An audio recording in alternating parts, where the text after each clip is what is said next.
possible to do like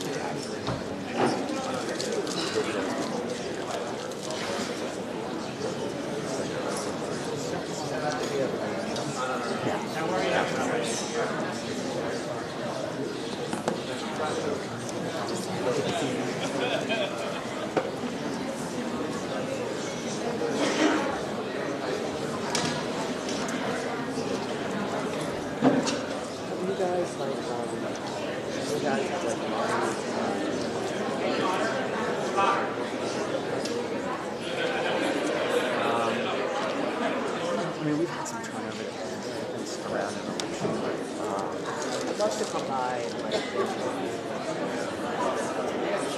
Well, yeah, certainly. Like, you guys, this is always a good, like, in the beginning.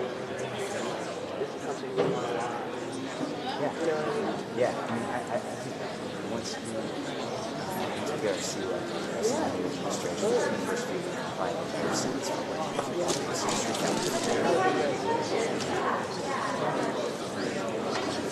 you guys are set. Yeah. So great. You don't mind. I will. Yeah.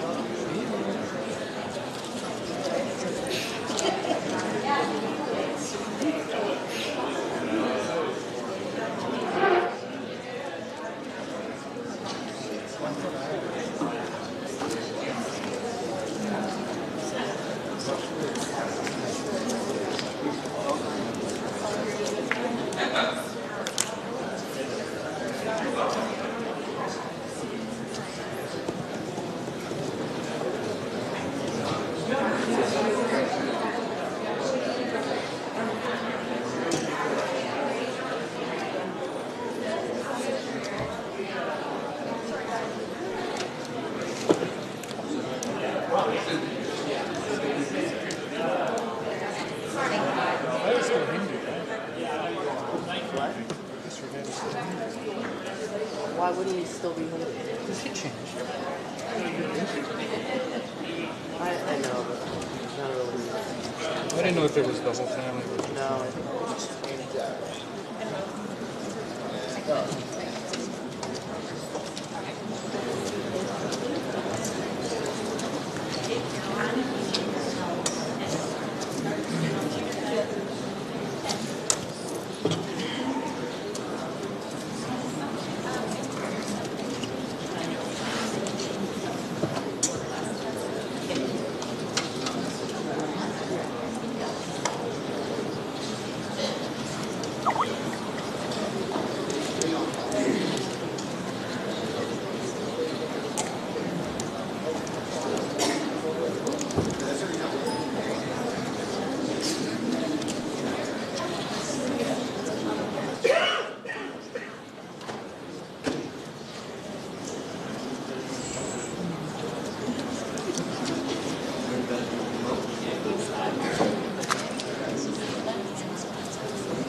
The way the order is going to work today, they will be introducing our outstanding nominee. They're going to say some brief comments. We're going to make some opening comments.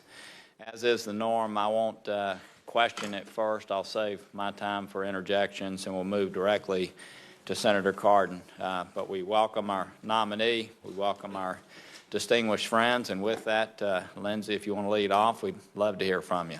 Well, thank you, Mr. Chairman. It's a great honor to have you here in our committee. Well, thank you. You're probably the only one who would say that, so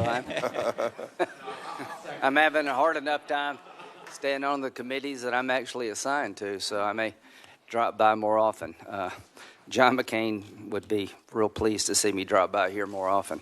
You're going to hear a personal story that I think is uniquely American. So as Nikki begins to explain who she is, where she come from, and how she got the job she's got, I think you're going to be really proud of our country. And I will not get in the way of that story other than to say it is one of the most compelling stories in American politics, and all of us in South Carolina are proud. As to the UN, I consider myself an internationalist. The chairman has been working on trying to deal with modern slavery. I think the UN is a body that can do a lot of good, but needs to be reformed. Most Americans are losing trust in the body. 20 resolutions against Israel and 6 against the world at large is probably a body that needs to refocus on the world as it really is. I think Governor Haley will talk about her desire to stand up more forcefully for Israel. And I think it's time for America to stand up more forcefully for Israel in the UN. She'll talk about reform. I'm the chairman of the Foreign Operations Subcommittee on Appropriations with Senator Lee. We're in charge of the UN's budget, the State Department's budget. Let me tell you a little bit about the body. PEPFAR and other programs that the UN administers have saved millions of lives. The new Secretary General had a long talk with him a couple of days ago, really encouraged by his vision for the United Nations. He was in charge of refugee programs throughout the world, so he understands the body. He's been out in the field, and I think Nikki Haley and the new Secretary General will form a partnership that will reform a body that's long overdue. And the first thing out of the new Secretary General's mouth was, I intend to reform this body to make you more proud of the way it functions. In that regard, he'll have a good partner in Governor Haley. She's been the governor of our state some of the most difficult times you could imagine. A 1,000-year flood, the massacre of 9 people in a church in Charleston. She's handled some of the most difficult experiences in modern South Carolina with grace, poise, determination, and dignity.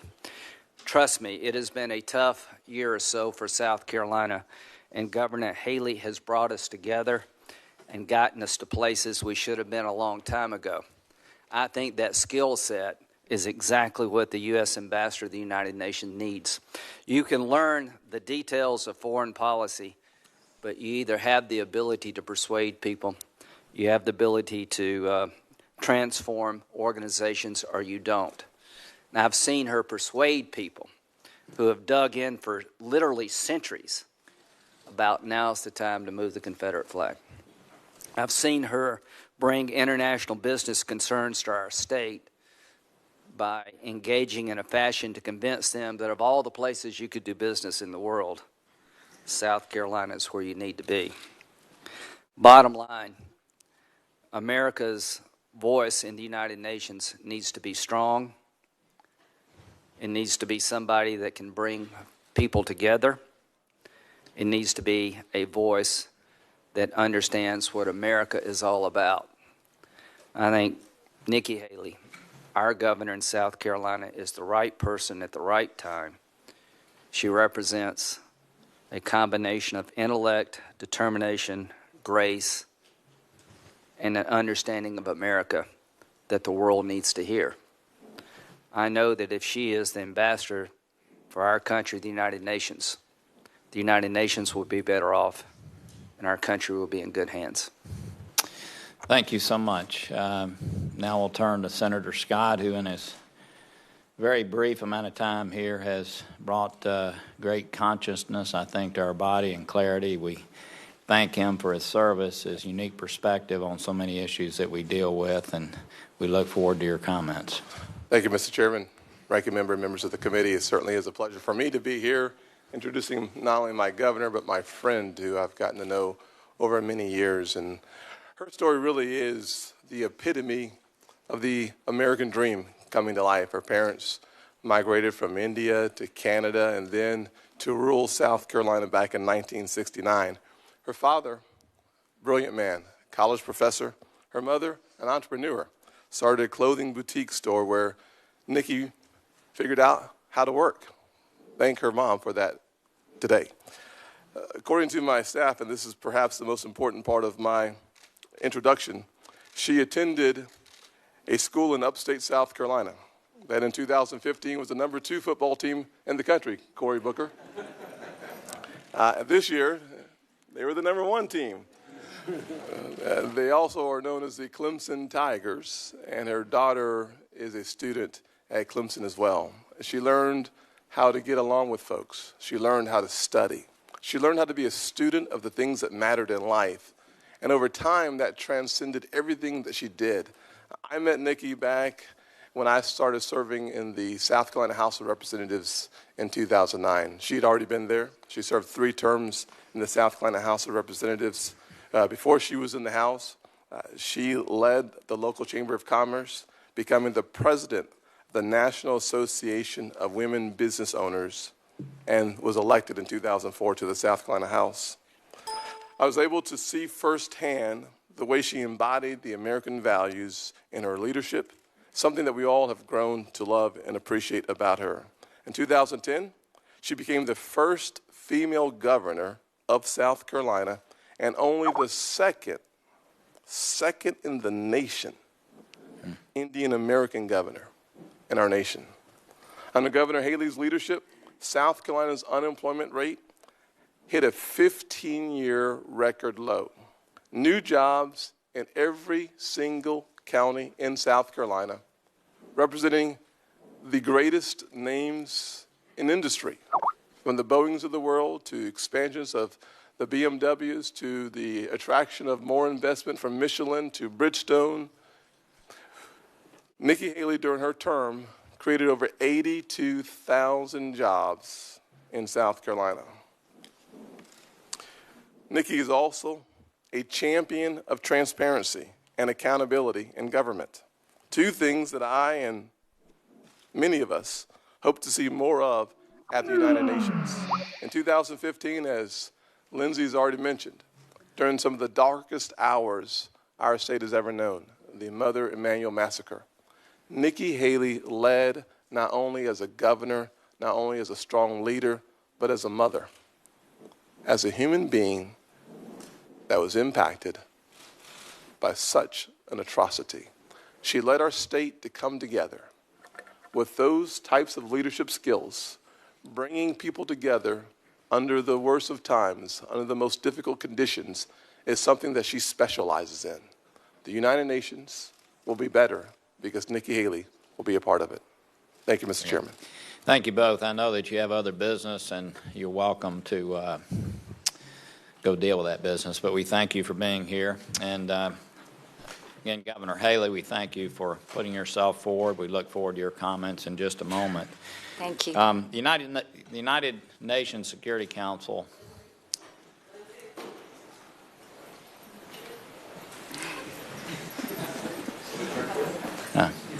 United Nations Security Council was created after World War II to create stability and to maintain security in the world. And yet, as we look around the world today, it's failing in its cause of peace and security. We can only look to Syria, where over 500,000 people have been slaughtered, people have been tortured, chemical weapons have been used against people, and yet the United Nations Security Council has been unable to do anything to counter what has happened there. Russia has remade the map by invading Georgia in 2008, again in Ukraine, and yet the United Nations has been unable to deal with that issue.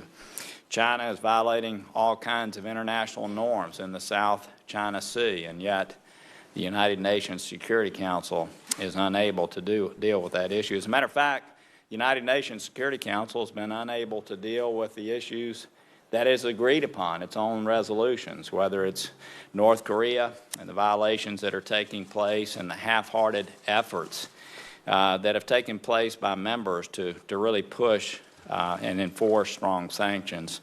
In Iran, we have the same issue where an agreement has been reached, and yet Iran continues to violate, especially on ballistic missiles, something that, again, the United Nations Security Council had agreed to.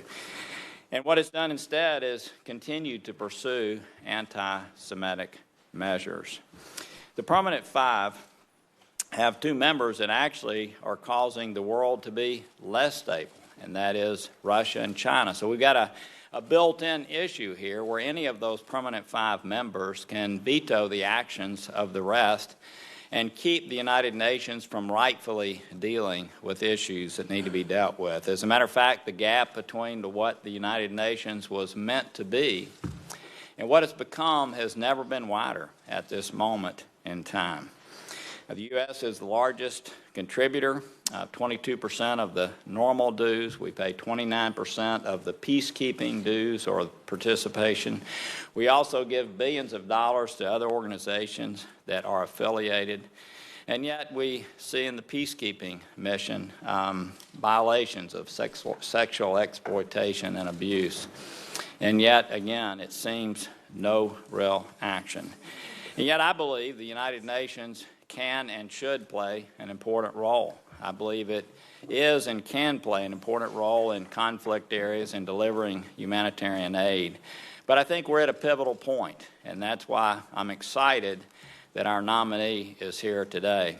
While our former Secretary General, to me in many cases, for me it was hard to determine if he even had a pulse when big issues were being dealt with by the world.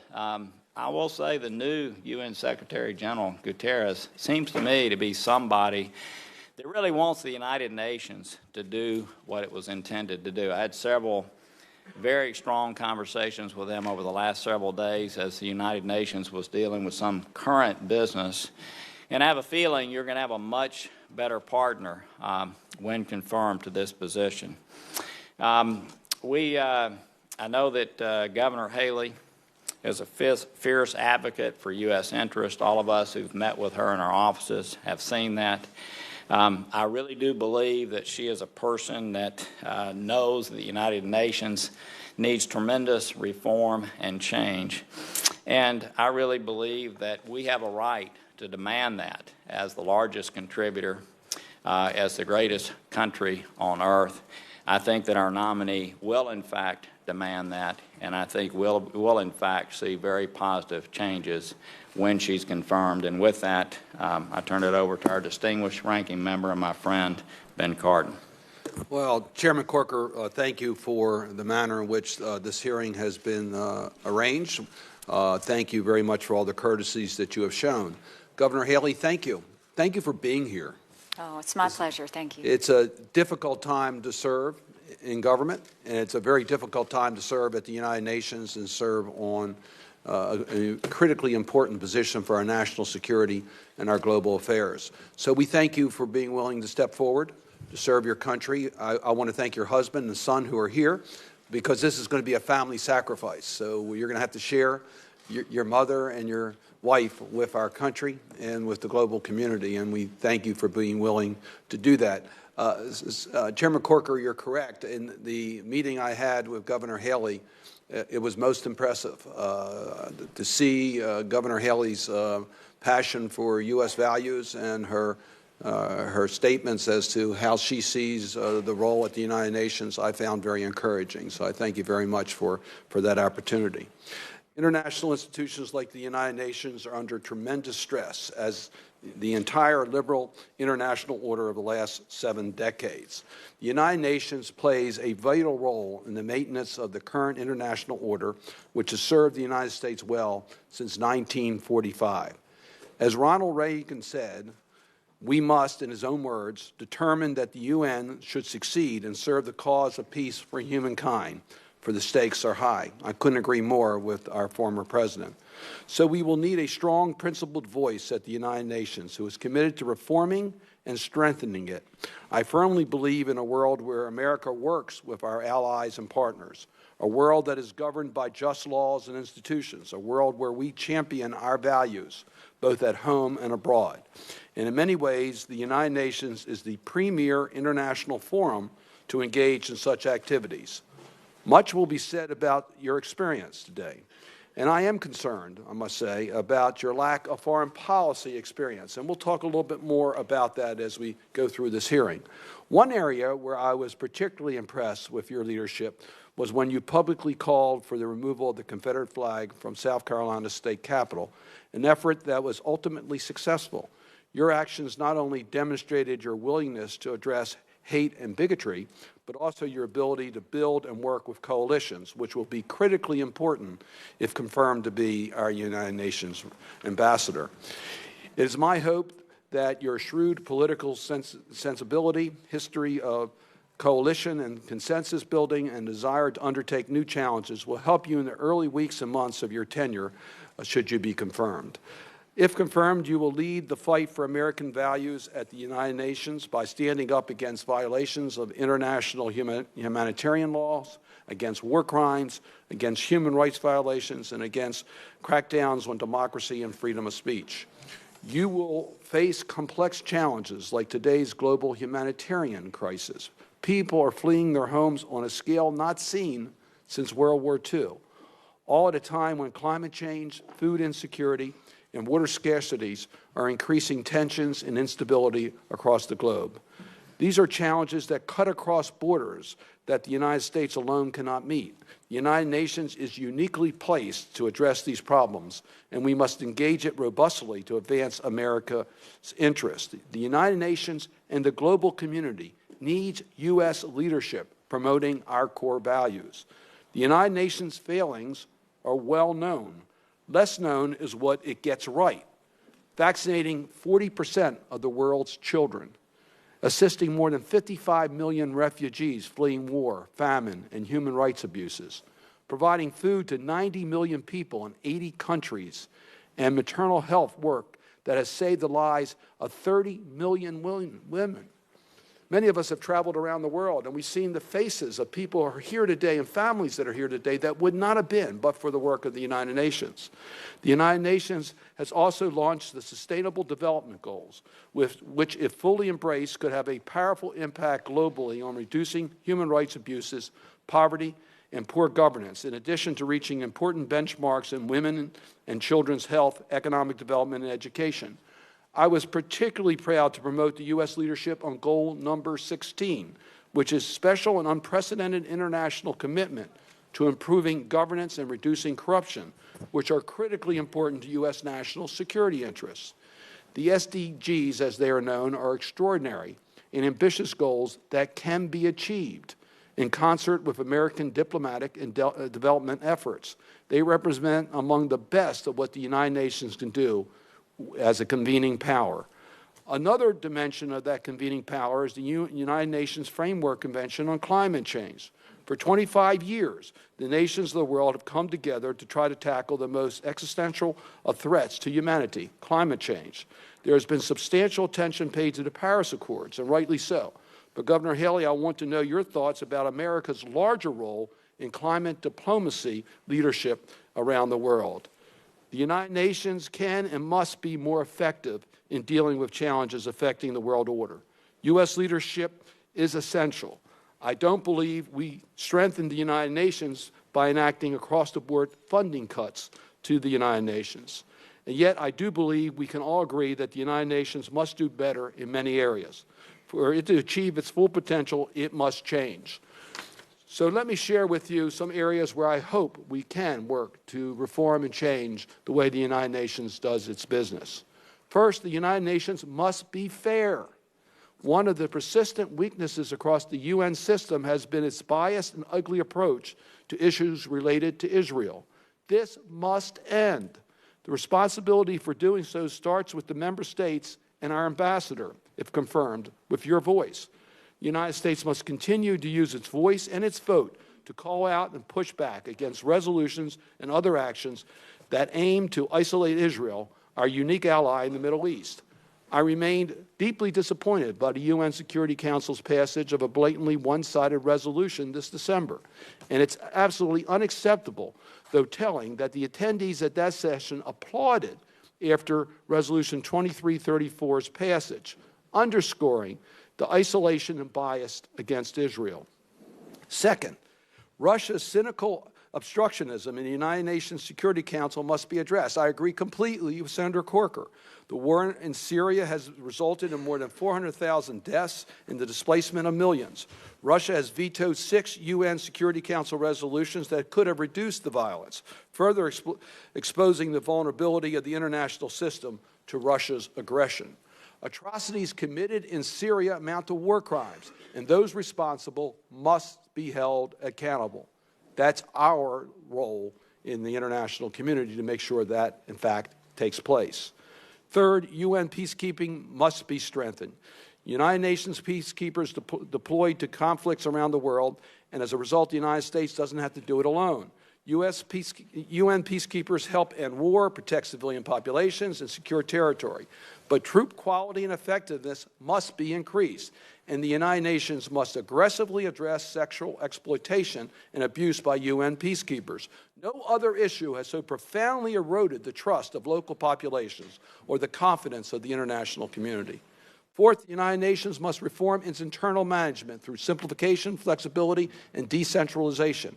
It must focus more on quality and less on process, and on people rather than bureaucracy.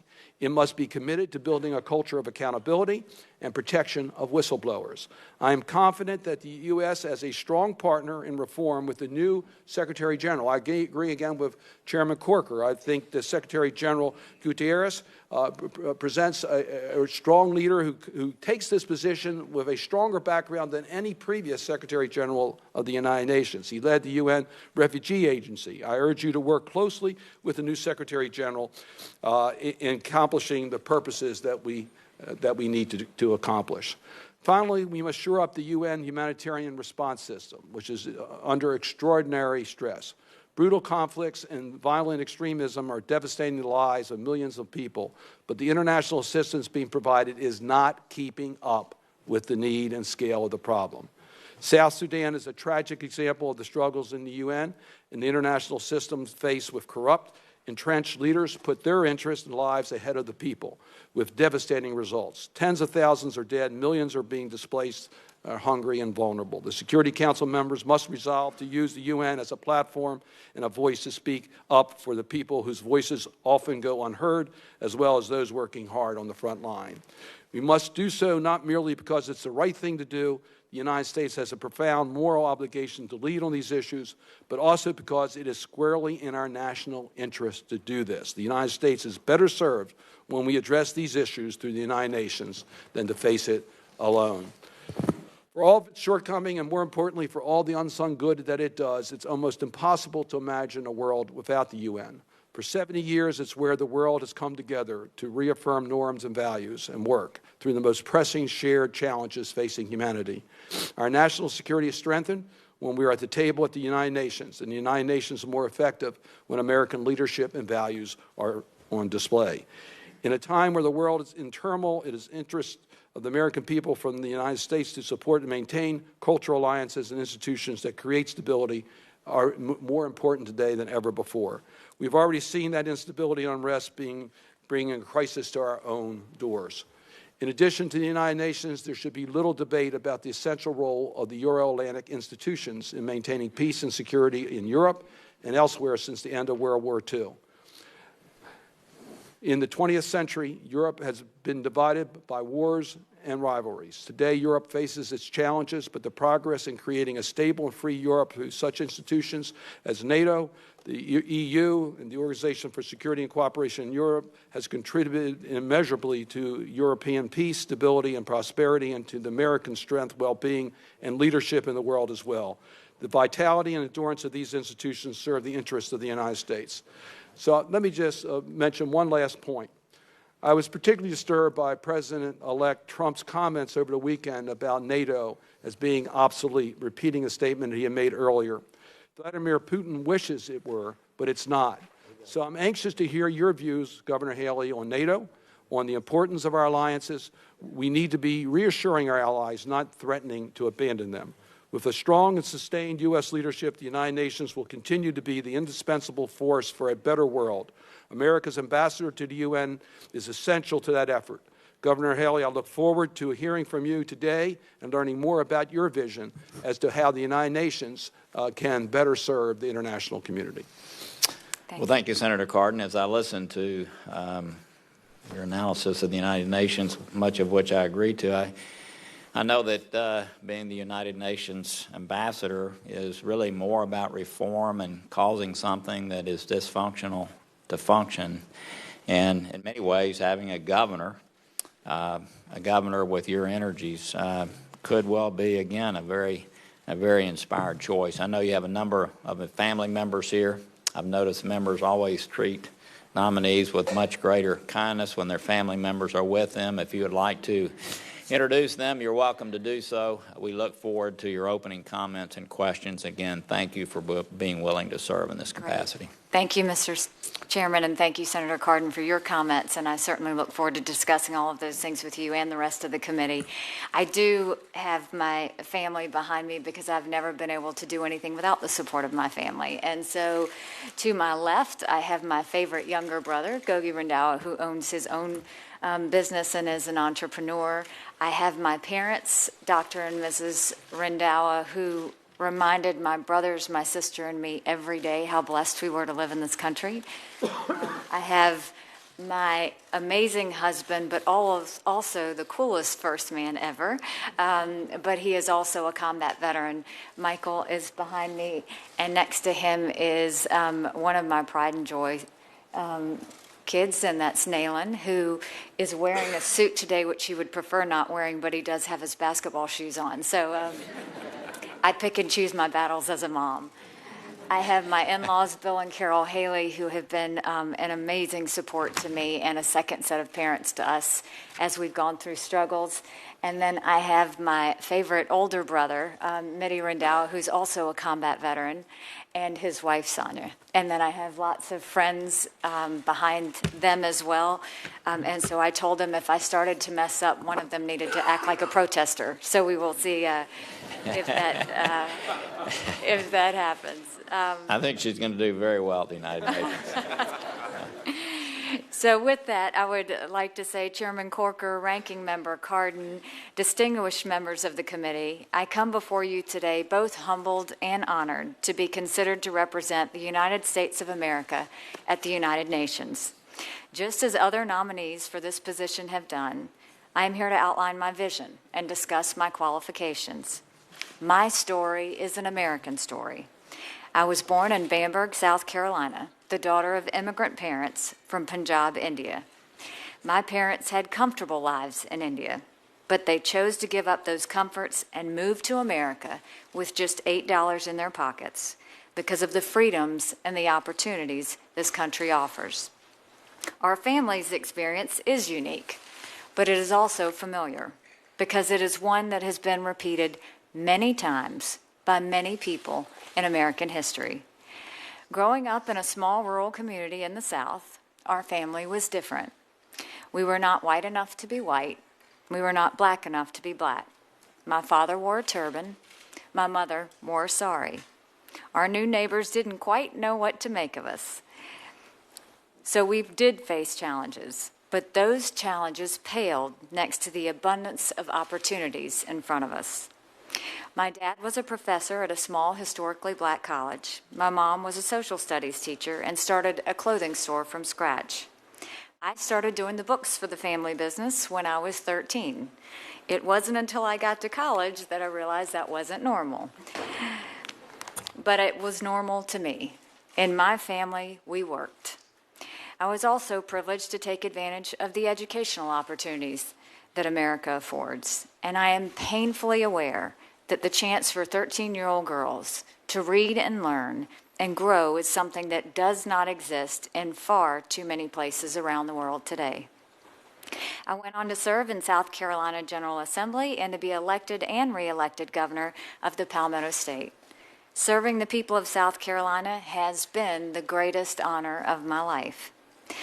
During the 6 years of my governorship, our state has faced many challenges, but South Carolina today is stronger economically and more united culturally than it has ever been before, and I couldn't be more proud. While South Carolina will always be my home, I am eager to begin this new chapter. International diplomacy is a new area for me. There is much I am learning about the intricacies of the UN and its associated agencies. I don't claim that I know everything or that leadership at the UN is the same as leading South Carolina. But diplomacy itself is not new to me. In fact, I would suggest there is nothing more important to a governor's success than her ability to unite those with different backgrounds, viewpoints, and objectives behind a common purpose. For 6 years, that has been my work, day after day, in times of celebration and in times of great tragedy. I have negotiated deals with some of the largest corporations in the world and convinced them to make South Carolina their home. I have been the chief executive of a government with more than 67,000 employees and an annual budget of more than $26 billion, and we have achieved real results. South Carolina is a different, stronger, better place than it was 6 years ago. Like most government agencies, the United Nations could benefit from a fresh set of eyes. I will take an outsider's look at the institution. As I have in every challenge in my life, I will come to the UN to work and to work smart. I will bring a firm message to the UN that U.S. leadership is essential to the world. It is essential for the advancement of humanitarian goals and for the advancement of America's national interests. When America fails to lead, the world becomes a dangerous place. And when the world becomes more dangerous, the American people become more vulnerable. At the UN, as elsewhere, the United States is the indispensable voice of freedom. It is time that we once again find that voice. The job of UN ambassador is different from being governor, but there is one essential element of leadership that is the same, and that is accountability. A leader must be accountable to the people she serves. Should you confirm me as ambassador, I will be accountable, first and foremost, to the people of the United States. Mr. Chairman, accountability means being honest with ourselves. As I appear before you today, when we look at the United Nations, we see a checkered history. The UN and its specialized agencies have had numerous successes. Its health and food programs have saved millions of lives. Its weapons monitoring efforts have provided us with vital security information. Its peacekeeping missions have, at times, performed valuable services. However, any honest assessment also finds an institution that is often at odds with the American national interests and American taxpayers.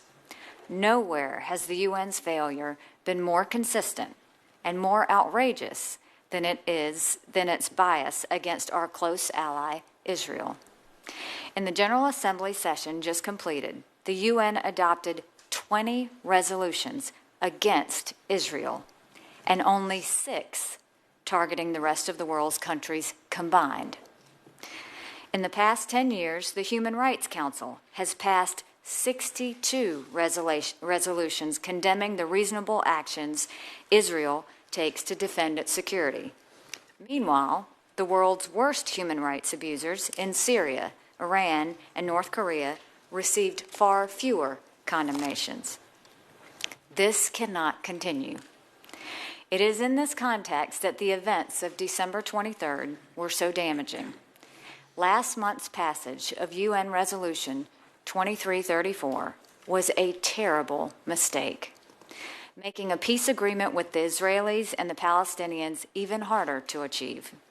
The mistake was compounded by the location in which it took place, in light of the UN's long history of anti-Israel bias. I was the first governor in America to sign legislation combating the anti-Israel boycott, divest, and sanctions, or the BDS movement. I will not go to New York and abstain when the UN seeks to create an international environment that encourages boycotts of Israel. In fact, I pledge to you this: I will never abstain when the United Nations takes any action that comes in direct conflict with the interests and values of the United States. In the matter of human rights, Mr. Chairman, whether it's the love of my families and America's immigrant heritage, or the removal of a painful symbol of an oppressive past in South Carolina, I have a clear understanding that it is not acceptable to stay silent when our values are challenged. I will be a strong voice for American principles and American interests, even if that is not what other UN representatives want to hear. The time has come for American strength once again. There are other elements of accountability as well. As governor, the South Carolina Constitution required me to report annually to the people of my state on how their security and prosperity were being advanced by their government.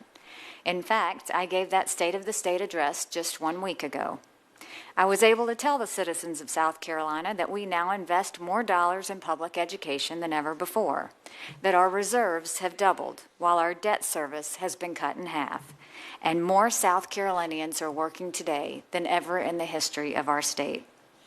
Without fundamental changes at the UN, I cannot envision making the same kind of report to the American people as their ambassador.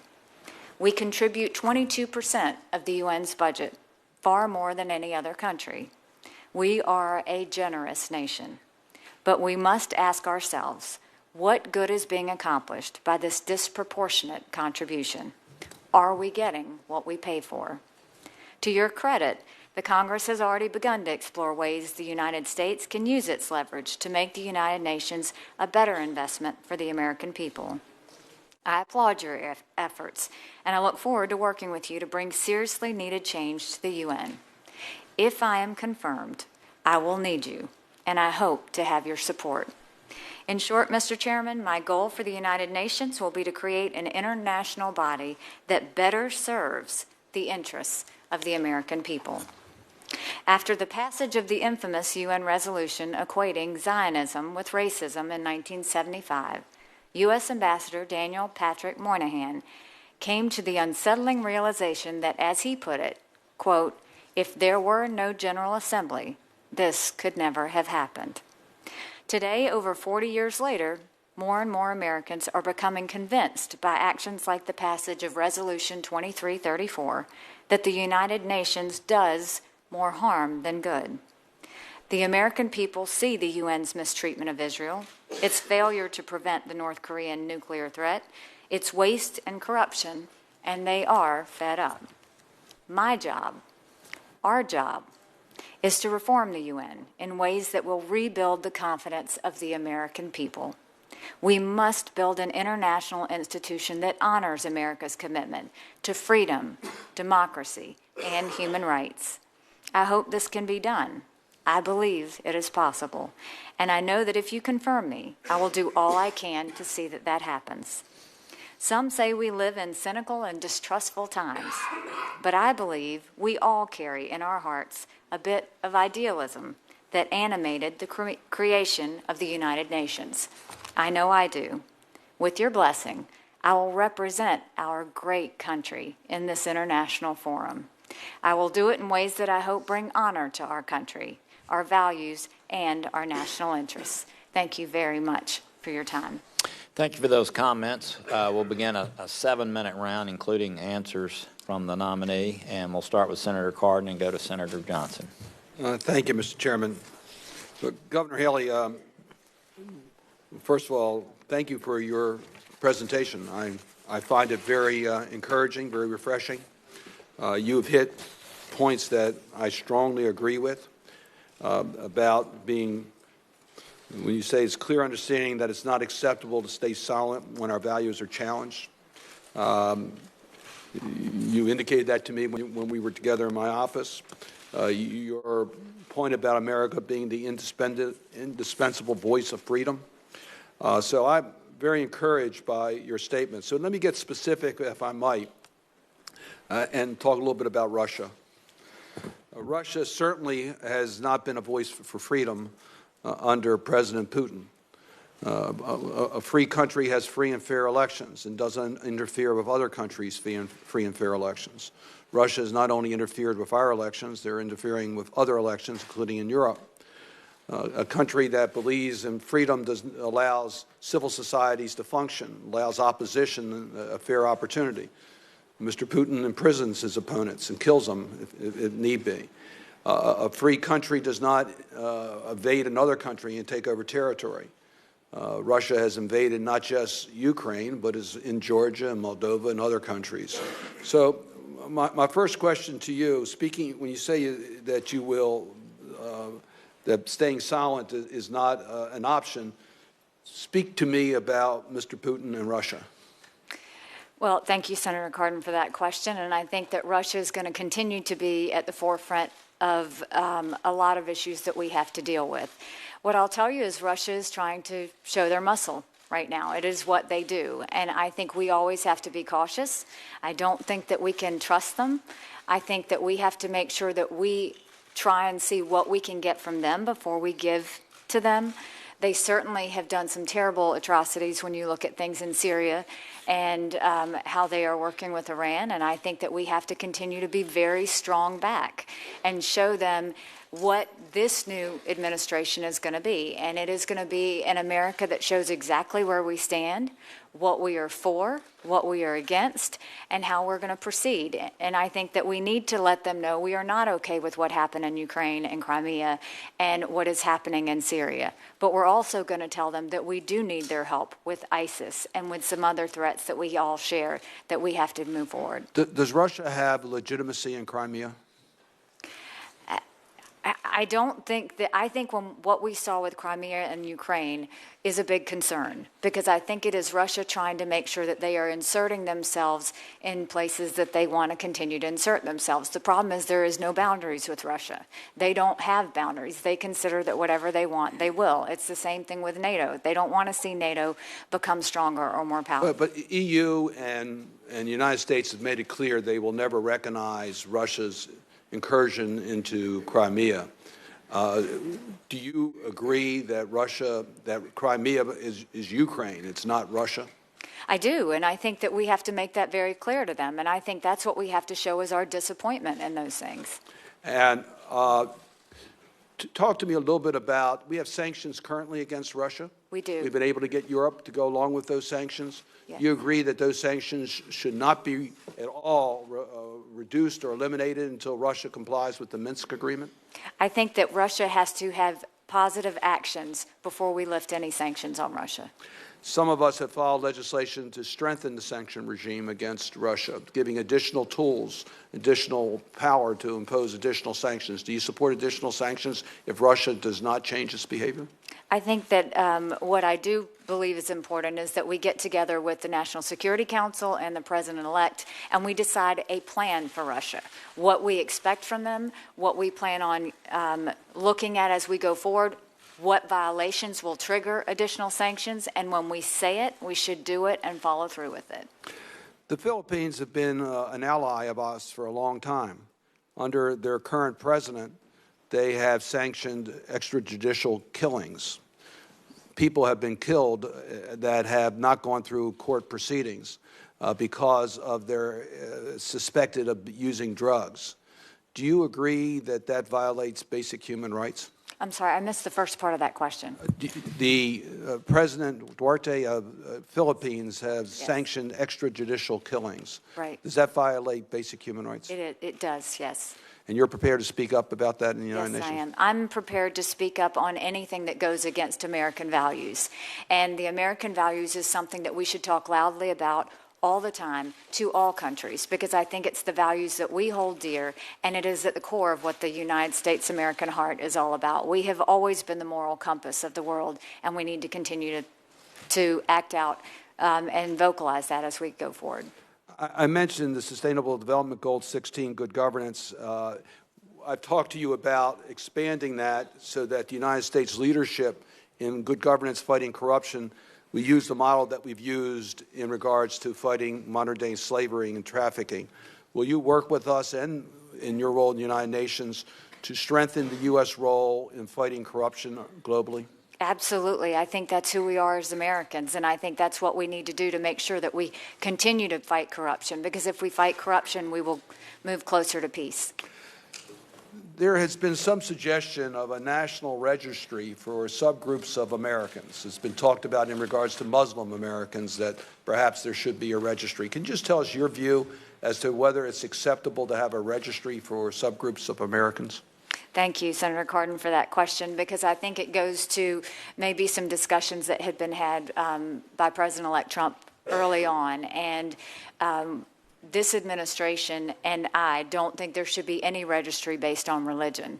I think what we do need to do is make sure that we know exactly which countries are a threat, which ones have terrorism, and those are the ones that we need to watch and be careful and vet as we go forward in terms of who comes into the country. I understand vetting people who come to America. I'm talking about American citizens. Is there any justification for any registry of subgroups of Americans? No, there is not. Thank you. Thank you, Mr. Chairman. Thank you. Senator Jones. Thank you, Senator. Thank you, Mr. Chairman. Good morning. Governor Haley, welcome. Thank you. I want to thank you for your willingness to serve. Testimony from your state senators outlined in your own testimony here, you've been a very effective leader in South Carolina, so you're obviously going to be leaving a state you love, a job you've performed well in, taking on a pretty significant challenge. It's striking, quite honestly, to listen to the chairman lay out point by point how ineffective the UN has been, how Ranking Member Cardin says that the UN must change. It must be fair. People must be held accountable. In your testimony, you point out going back 40 years, then Ambassador Daniel Patrick Moynihan said if there were no General Assembly, this could never happen. So you're taking on a challenge here to reform a UN that has been unreformable. Do you have a game plan for doing so? It is what I've done all my life. I love to fix things, and I see a UN that can absolutely be fixed. There are reforms that need to be taken place in a lot of different areas. There are things that the UN does well, and we talked about the Food and Health Organizations, what they've done with the AIDS epidemic. All of those things have been very good, but we do have to look at certain issues. If you look at we have 16 peacekeeping operations. Some are very successful, some are not. And we need to go back and look at when we get into a mission, what is the end goal?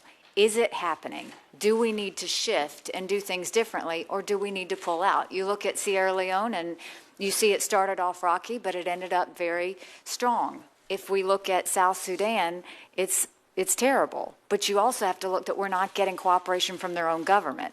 And that requires us to go back and look at that and see what can be salvaged from that. So I see peacekeeping reform from the standpoint of not just those issues, also when it comes to the whistleblower issues. We've seen fraud, we've seen sexual exploitation, we've seen corruption of all kinds, and the whistleblower protections are not strong enough. People are still too afraid to speak up. We need to make sure that the countries that are contributing troops hold those troops accountable when they go and they make these violations. That's not happening. And they need to understand that if we have to pull out their country's troops altogether, we will do that, because many of those countries actually make money off of the peacekeeping missions. And so I do see lots of areas of reform that need to happen, but that is where I thrive. That is what I look forward to, is making real change at the UN. So to a certain extent, what you're describing is shining light on these situations, sexual exploitation, highlighting that to hopefully affect change and reform. In testimony, you also talked about leverage, and that would be the funding that the U.S. provides. Would you have a particular game plan in terms of how we would use UN or U.S. funding to the UN to gain that leverage to actually enact some reforms that, again, they've been pretty hard to enact over the last 40 years? Absolutely. I think that we need to go into every part of the organizations of the UN, but one in particular is you can look at the Human Rights Council, and you have to really question what is the goal of the Human Rights Council when they allow Cuba and China to serve on those? They basically are protecting their own interests while they're going after other countries to make sure that they give them a hard time. And so Do we want to be a part of that? Do we want to leverage funding for that and say we don't want to do that? We've done that with UNESCO before, and we've also, we've got decisions to make on those types of organizations. And so I do think it can be leveraged, and I do think it's something that we should be open about, and it's something I look forward to exploring further. So you won't shy away from threatening and actually enacting withholding U.S. funding to get real reforms out of the UN? I won't shy away, and I need your help to do it, because I need to be able to say that I have Congress backing me up, saying that if this doesn't change, the funding will stop. And I think that that could be great leverage. Now, I agree with your assessment of the real harm, the damage of the most recent anti-Israel resolution. What can we do to repair the damage? Have you given that any thought? I have given it a lot of thought, and I think it's going to take time, and I think it's going to take effort by more than just me. First, we need to go and make sure that we let Israel know that we are an ally and that we will be an ally. And it is important because what happened with Resolution 2334, it basically said that being an ally to the United States doesn't mean anything. And if we are a strong ally, if we always stand with them, more countries will want to be our allies, and those that challenge us will think twice before they challenge us. What we saw with 2334 was it not only sent a bad signal to Israel, it told the entire world that we don't stand with anyone. And I think that that was a terrible mistake. And we have to come out strong. We have to be incredibly vocal. We need to probably fight harder than we've fought before. And it won't just be me. It needs to be from this Congress. It needs to be from the National Security Council. It needs to be from the President-elect. And we need to speak with one voice. I was in Israel the Sunday before that resolution, and I had about an hour-long meeting with Prime Minister Netanyahu, and we talked about that. Tried to push back on it, but I don't think there's anything we could have done to deter this administration from basically poking a stick in his eye and Israel's eye. Certainly saw the consulate there in Jerusalem. Have you taken a position? Would you support moving the embassy from Tel Aviv into that consulate?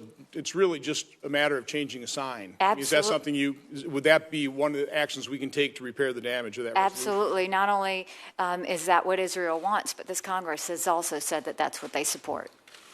So we've talked about UN reforms. We've talked about repairing the damage of that UN resolution. What other priorities moving into this position would you really concentrate on? I think the biggest part is how we represent America going forward. We need to represent our country from a point of strength. We need to remind the rest of the world that we are the moral compass of the world, and we need to express our values as we go forward. We need to let them know that we are not one that's going to be gray anymore. When we say something, that's where we stand, and when we say we're going to do something, we need to follow through and do that. And I think that the strength that we show from the beginning and the way we handle it through our actions and my work with the Security Council and how we move forward dealing with other countries is going to do that. Well, again, Governor Haley, thank you for willing to serve. We look forward to working with you to effect those reforms. Thank you, Senator. Thank you, Mr. Chairman. Thank you, Senator Menendez. Thank you, Mr. Chair. And Governor Haley, congratulations on your nomination. Thank you. Good for morning. stopping by to visit with me. I think everybody here is impressed by your personal and professional story, and certainly nobody doubts your commitment to public service. Thank you. However, the world in which we live in is complex, and the United Nations is an enormous organization with a wide mandate in which we have to carefully navigate our own interests, those of our allies, confront direct and indirect threats, and build consensus around some of the most confounding and complex problems. So with that in mind, I'd like to ask you a broad set of questions. I think some of these can be yes or no's. Others may require a little bit more of an answer, and then move to some specific areas. Do you believe it is in the national interest and security of the United States to continue to preserve and promote the international rules-based order that we created after World War II? In terms of? Of our national interest and security, to continue to promote and preserve the international order and rules-based structure we created after World War II? Yes, sir, I do. Do you believe that as part of that rules-based structure, the inviolability of borders and territorial sovereignty is an essential part of that? I think that, are you referencing Israel and the Palestinian Authority, or are you? No, I'm just saying in general, as part of the rules-based order, do you believe that the inviolability of borders of a nation and its territorial sovereignty is an essential element of that? I do. Okay. And do you believe that there should be serious consequences for violation of the international order? Again, I believe it's up to the circumstance, but yes. Okay.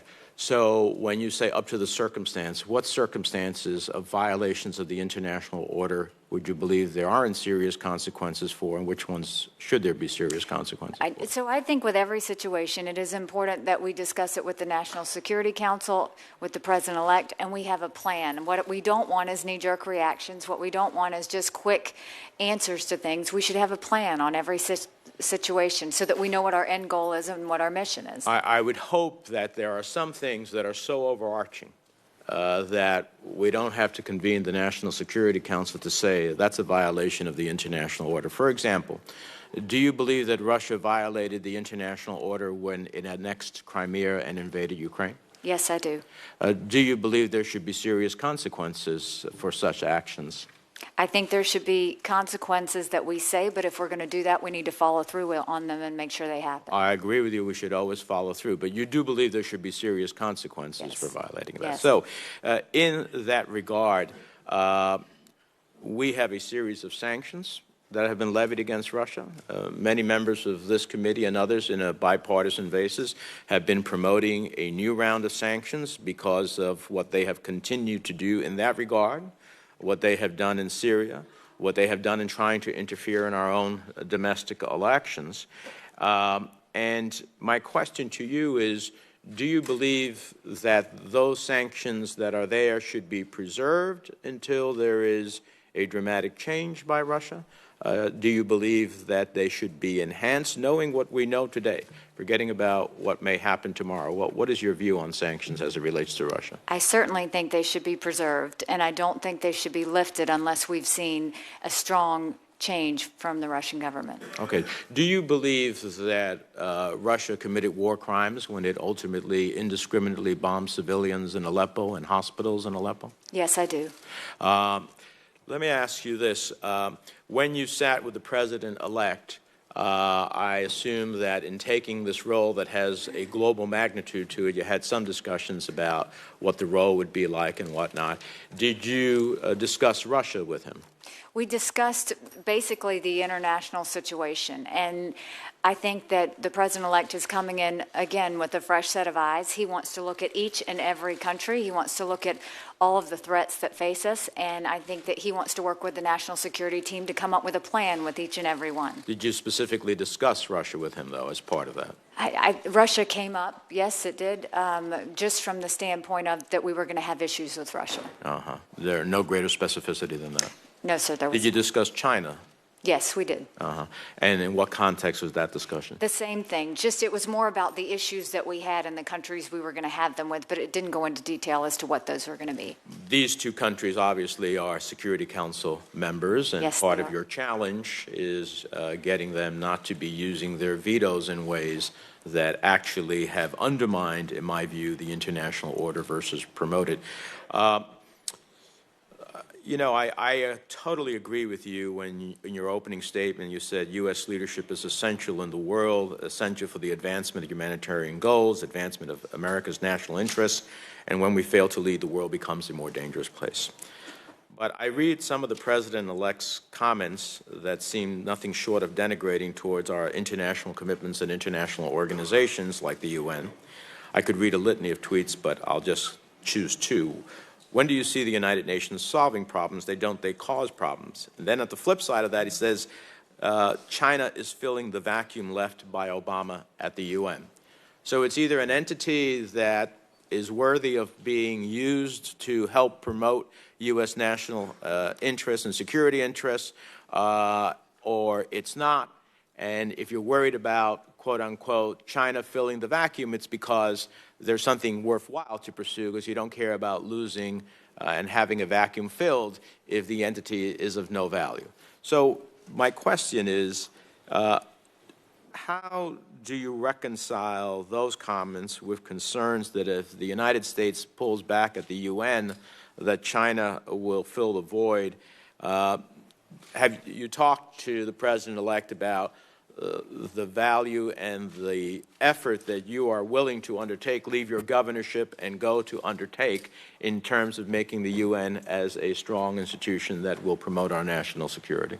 I have talked to the president-elect about that, and when this position came up, he said that he wanted me to have a very strong voice in the UN, and he wanted us to have a higher profile in the UN and to really use it to work. And so I do think that obviously, you know, any comments that the president-elect has made, those are his comments. What I will tell you from my standpoint is I think that we need to go back to what the UN was intended to be, and we host the UN, and that should give us great leverage in the way that we handle that. We are going to be dealing with some tough partners on the Security Council, you know, whether it's China, whether it's Russia, those that do veto. But we also have to remember we have a veto, so we can keep bad things from happening. The other side of that is we still need both those countries. We're going to need their help. We need China's help when it comes to North Korea. We need Russia's help when it comes to ISIS. We've got to find ways to let them know when we disagree with them, we should not be afraid to say when we disagree with them. When we need to work with them, we should tell them exactly what the end goal is and how we need to work with them. And the way we will get those vetoes not to happen is to show how it's in their best interests for their country to make sure they do that. You see China right now pulling away from North Korea a bit because they see the missiles that are being built. They know what's happening. And we just have to encourage them that this is not good for China. And then when you do that, that's when we can start seeing more pressure being put on North Korea. Thank you, Mr. Chairman. Thank you. Thank you. Senator Gardner. Thank you, Mr. Chairman. Thank you, Governor Haley, for your willingness to serve, and thank you to your family for being here today, and thank you for your leadership during a time of shame in this country and tragedy. In South Carolina, you made America proud through your actions. So thank you very much. Last week, we had an opportunity to hear from Rex Tillerson, nominee for Secretary of State. He talked about the importance of U.S. global leadership. Yes. We had a great interaction about the need for the U.S. to share our values around the globe because nobody else would do it. In his testimony, he talked about security, he talked about liberty, he talked about prosperity, and the great need to share those values because in his words, he said, quote, "We are the only country able to project those values with authority." In 1950, in the observance of the 5th anniversary of the creation of the United Nations, President Truman stated that, quote, "The United Nations represents the idea of a universal morality superior to the interest of individual nations. Its foundation does not rest upon power or privilege, it rests upon faith. They rest upon the faith of men in human values, upon the belief that men in every land hold the same high ideals and strive toward the same goals for peace and justice. This faith is deeply held by the people of the United States of America, and I believe by the peoples of all other countries." It seems like we have a United Nations today composed of people that are pretty far from the idea and the vision that President Truman outlined. It's this idea of faith of men and human values. The faith of men and human values apparently in Russia is illegal annexation of Crimea. Human values to North Korea means torturing its own people, 200,000 people in political concentration camps. Human values in Iran mean the leading sponsor of terrorism around the globe. United Nations recently, as we've talked about here, passage of Resolution 2334, and I encourage everybody here to watch the video of the reaction of the Security Council after the United States abstained from our leadership. Raucous applause broke out in the Security Council. Contrast that with the passage of Resolution 2270 at the Security Council, passage of a sanction against North Korea that has hundreds of thousands of people in political concentration camps, killing its own people, torturing its own people, starving its own people, and there was silence. The world apparently applauds when we attack our ally, but sits by silently when we condemn dictators. So to you, Governor Haley, how does the United States continue to project our values in the absence that we've shown the last 8 years to assure that we are going to be indeed working with the world on those ideas that Rex Tillerson laid out of security, prosperity, and liberty? You know, I think that so much of this goes back to the fact that the world has seen us gray. They haven't seen a black and white of where we stand and where we don't stand. We need to stand and we need to stand strong. The world wants to see a strong America. That's what they were used to. That has faded. And it hit the ultimate low with Resolution 2334, because when it shows that we won't even stand with our allies, that's a sad day in America, and it's a sad day for us in the world. I do think that what we will now start to do is show our strength. We will not be afraid to stand up. When we decide to make an action, we're going to follow through with it, and we're going to make sure that that's known. And I don't think we will be shy about the values of America and about what we're trying to achieve in bringing peace to the world. And we have to be loud and strong about that, and I intend to do that. And thank you, Governor Haley. And we've talked about the importance of projecting that strength of leadership. Yes. And I want to talk a little bit about alliances. Your role is particularly important to be the face and voice of the United States and that commitment to our allies. Organizations and alliances such as NATO matter. It matters greatly. And so is it your commitment to strengthen our global alliances, strengthen alliances like NATO through the work that you carry out at the United Nations? Absolutely. We need as many allies and alliances as we can possibly get. And at this point, it is a numbers game. It is about addition, because if we go and do sanctions just by the U.S. doesn't work. Sanctions, when we combine and work with alliances, that makes progress. And so much of what I look forward to doing is not just expressing the ideals of the United States and where we stand and the agreements and disagreements that we have. It's also building coalitions so that we look so strong, everyone wants to be our ally. And when it comes to calling out in public forums at the United Nations, no matter what country they are in, no matter where they are in the globe, when a dictator is corrupt, when a dictator abuses human rights, we will call it as we see it. You won't be afraid to do that. Is that correct? You should ask the people of my General Assembly in South Carolina. I have no problem calling people out. Very good. Thank you, Governor Haley. Last Congress, Senator Menendez and I worked together on passage of the North Korea Sanctions Policy Enhancement Act. It's the first standalone mandatory legislation on North Korea this Congress signed into law. It mandated sanctions on North Korea's ability to proliferate. It's sanctioned human rights violations and abuses. Just last week, additional sanctions were levied by the administration, and it's sanctioned for the first time ever mandatory cyber sanctions requiring them to be put in place. In 2016, the Obama administration led and helped with those two security resolutions through addressing North Korea.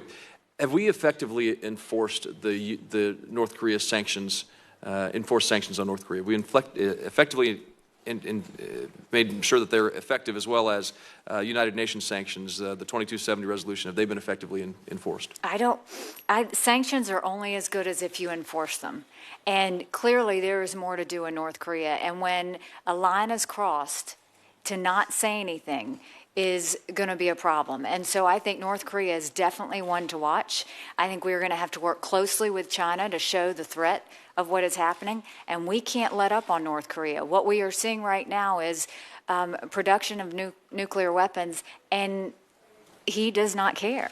He's going to continue to do it, and we have to continue to make sure that we are making our voices loud, that we are talking about North Korea, and that we continue to put the pressure on China and other countries to make sure that North Korea does start to slow down. And what should we do with China in order to get them more active in enforcing the sanctions against North Korea and their ability to help denuclearize the North Korean regime? I think that North Korea has started to do that themselves, because China is now nervous, and China has already started to pull back economically. And China has the greatest threat to North Korea, and they know that. And so what we have to do is let China know this affects China. This affects their region of the world. This affects us.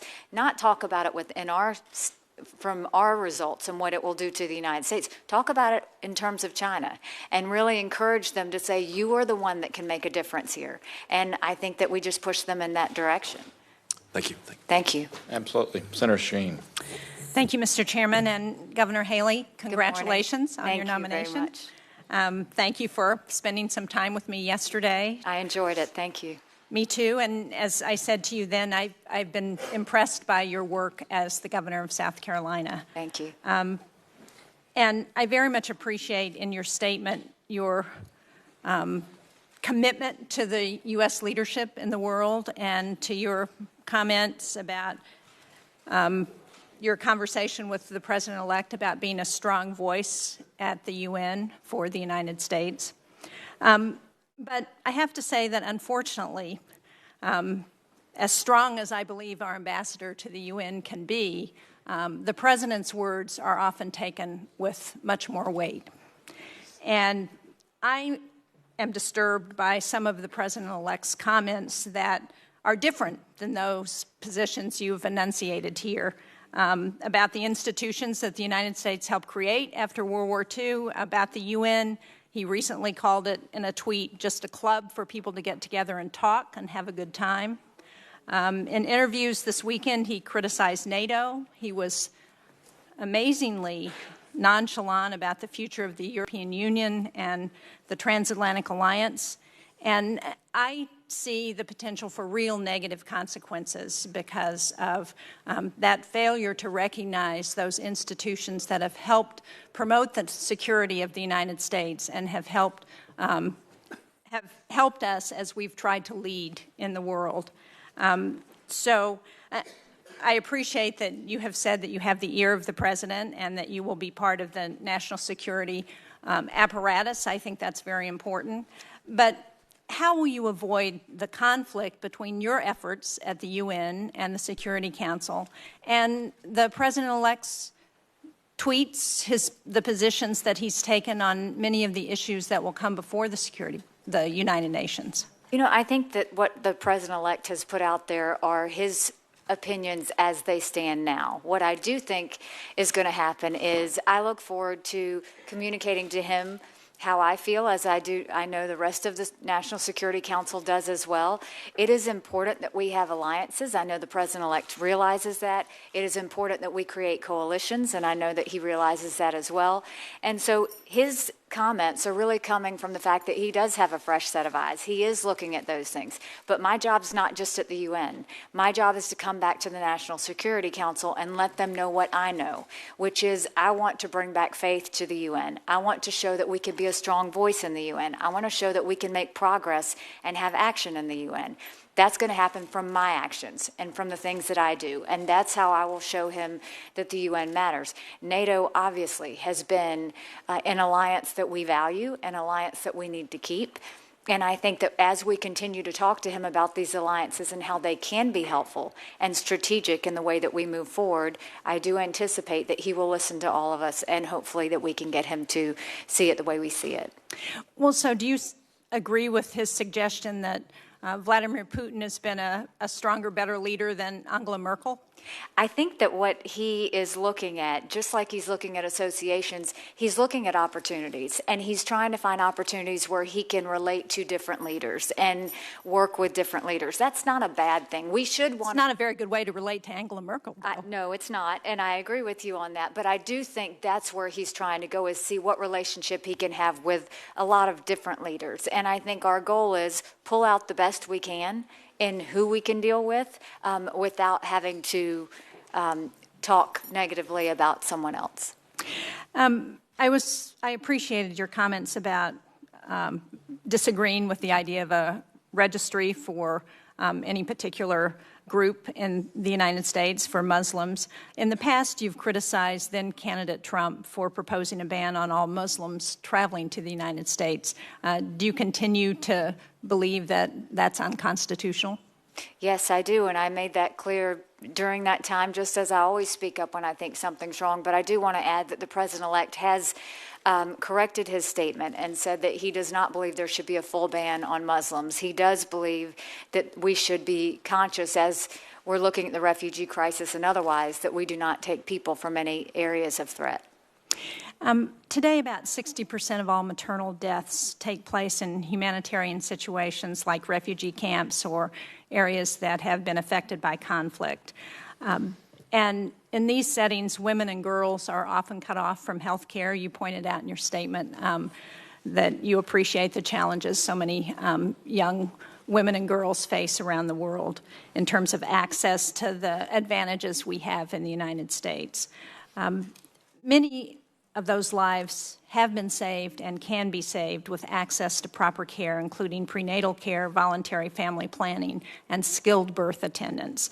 And the United Nations Population Fund is the world's leading provider of life-saving care for mothers and their babies in humanitarian settings. They work with the World Food Program, with UNICEF, with the UNHCR.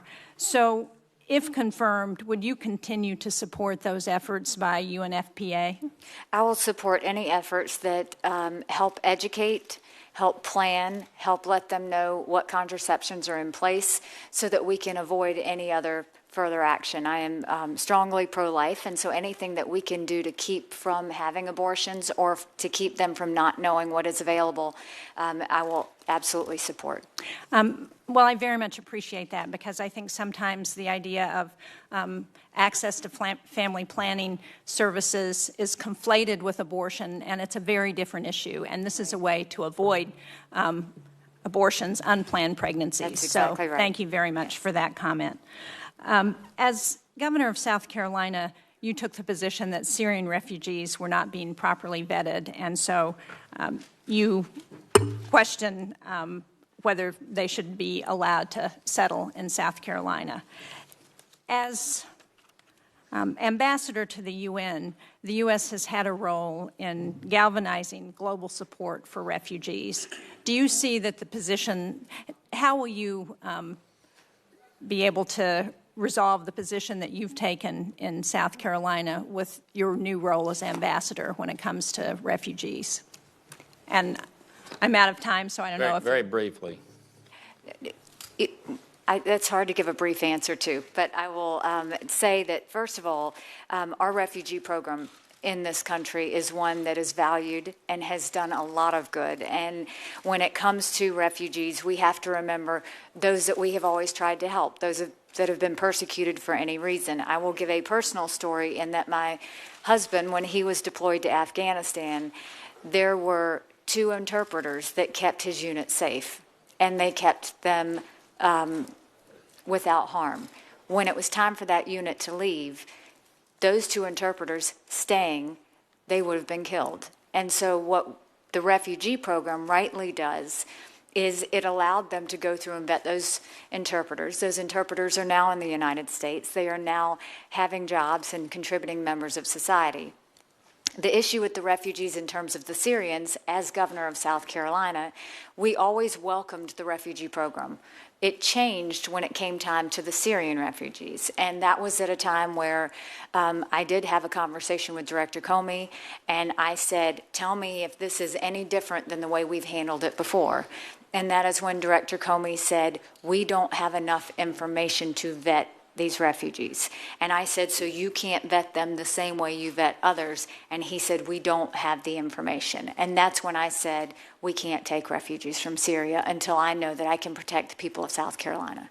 Thank you. Thank you, Mr. Chairman. Thank you. Before moving to Senator Young, Senator Rubio asked me a question a minute ago. I know that this has nothing to do with today's hearing, but a lot of committees swear nominees and witnesses in and have them stand up and do that, and some don't.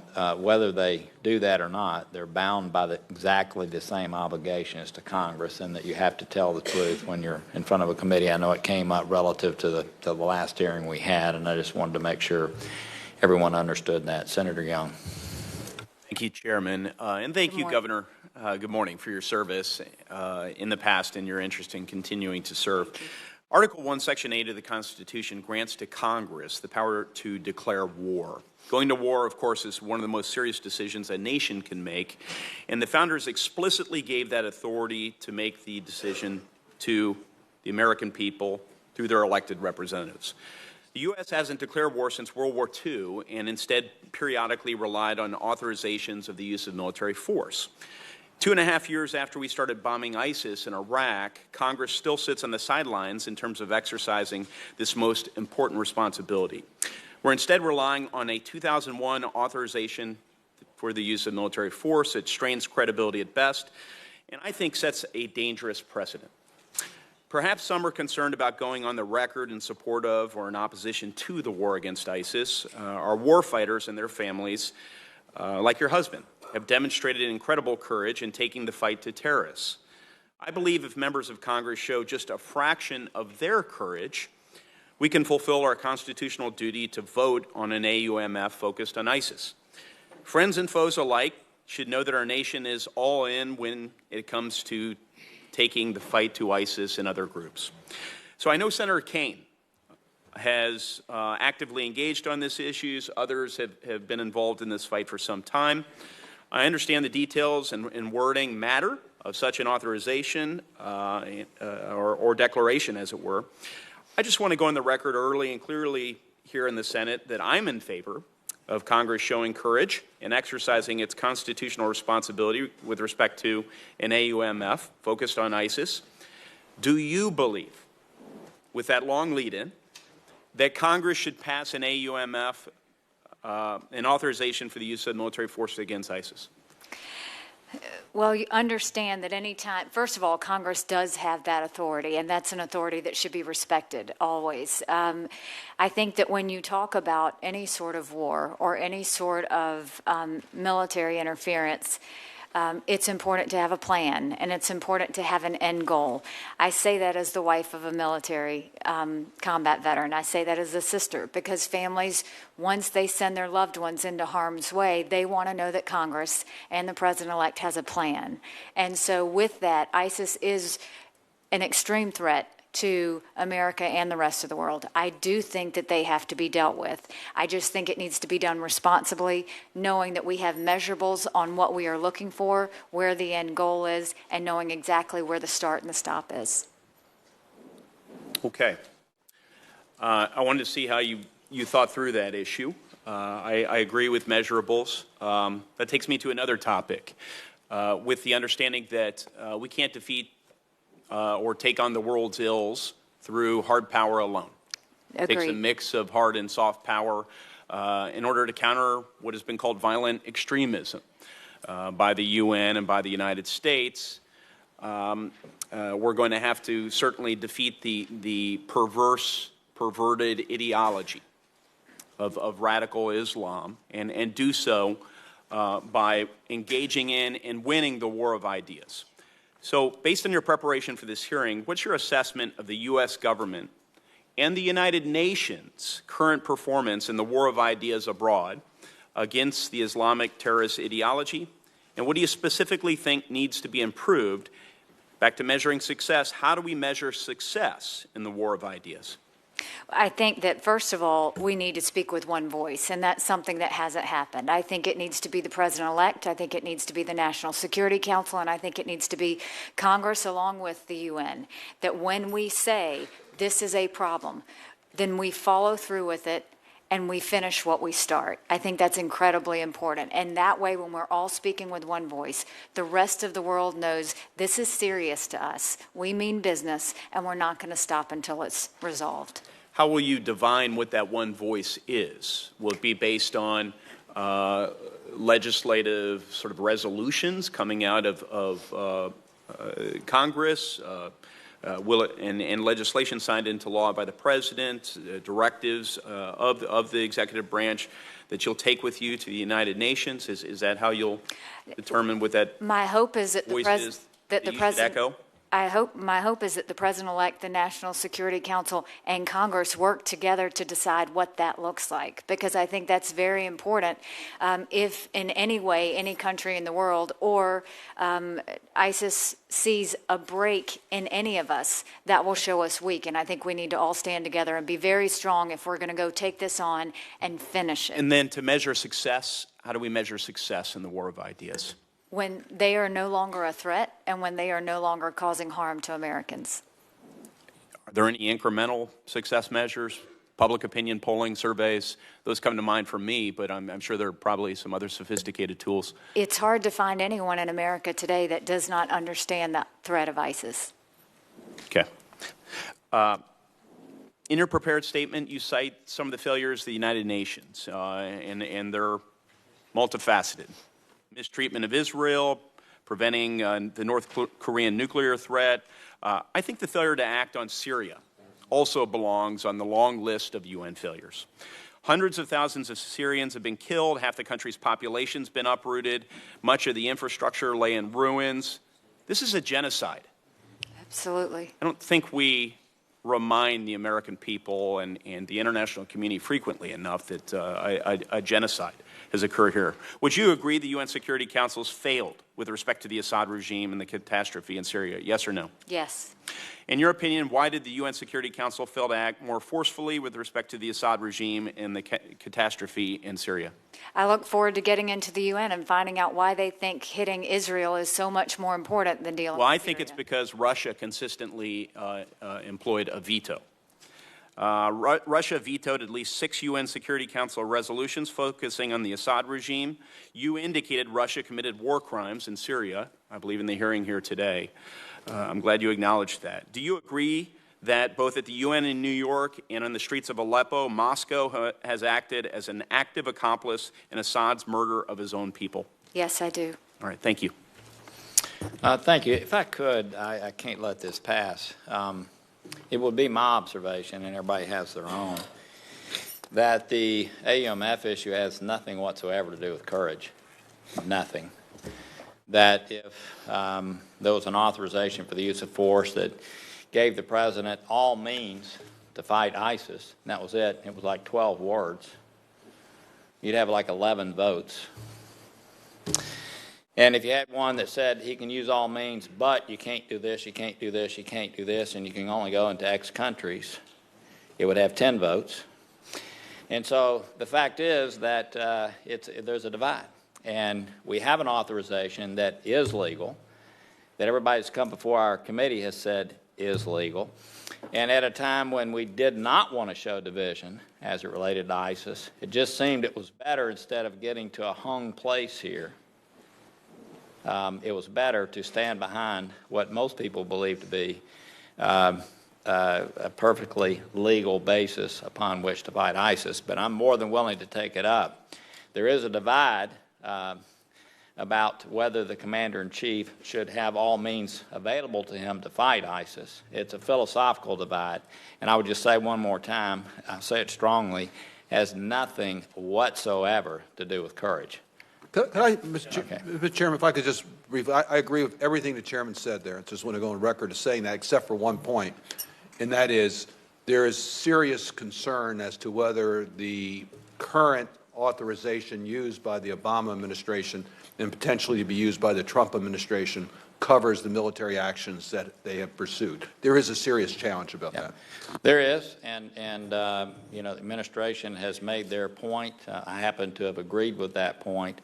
I do want to say that Senator Kaine and Senator Flake have brought this issue up several times. I am more than willing to engage in a discussion. I just think that when you're going to authorize the president to do something, it's best for Congress not to micromanage what is being authorized in that regard. There's disagreement there, and that's something that we might flesh out. But I just want to say one more time, the courage issue hits a nerve, nothing whatsoever. As a matter of fact, sometimes it takes courage to do the things that make sure that people see our country as being unified and not divided over something that I know we're unified on. Everybody on this panel wants to see us defeat ISIS. There are some issues we may want to resolve, but we're unified in that regard, and showing division is not something that I feel is particularly good for our country to do at this time, but I'm more than willing to debate it. You might want to say one other thing. Yes, to the extent I offended or impugned the courage of any of my colleagues, I, of course, want to go on record and say that wasn't the intent. But I do think that we'll have to lay into this issue, continue to very publicly exchange views on it. And I do think that that requires courage, because it's an uncomfortable topic to broach. So thank you. With that, I yield back. Thank you so much. Senator Udall.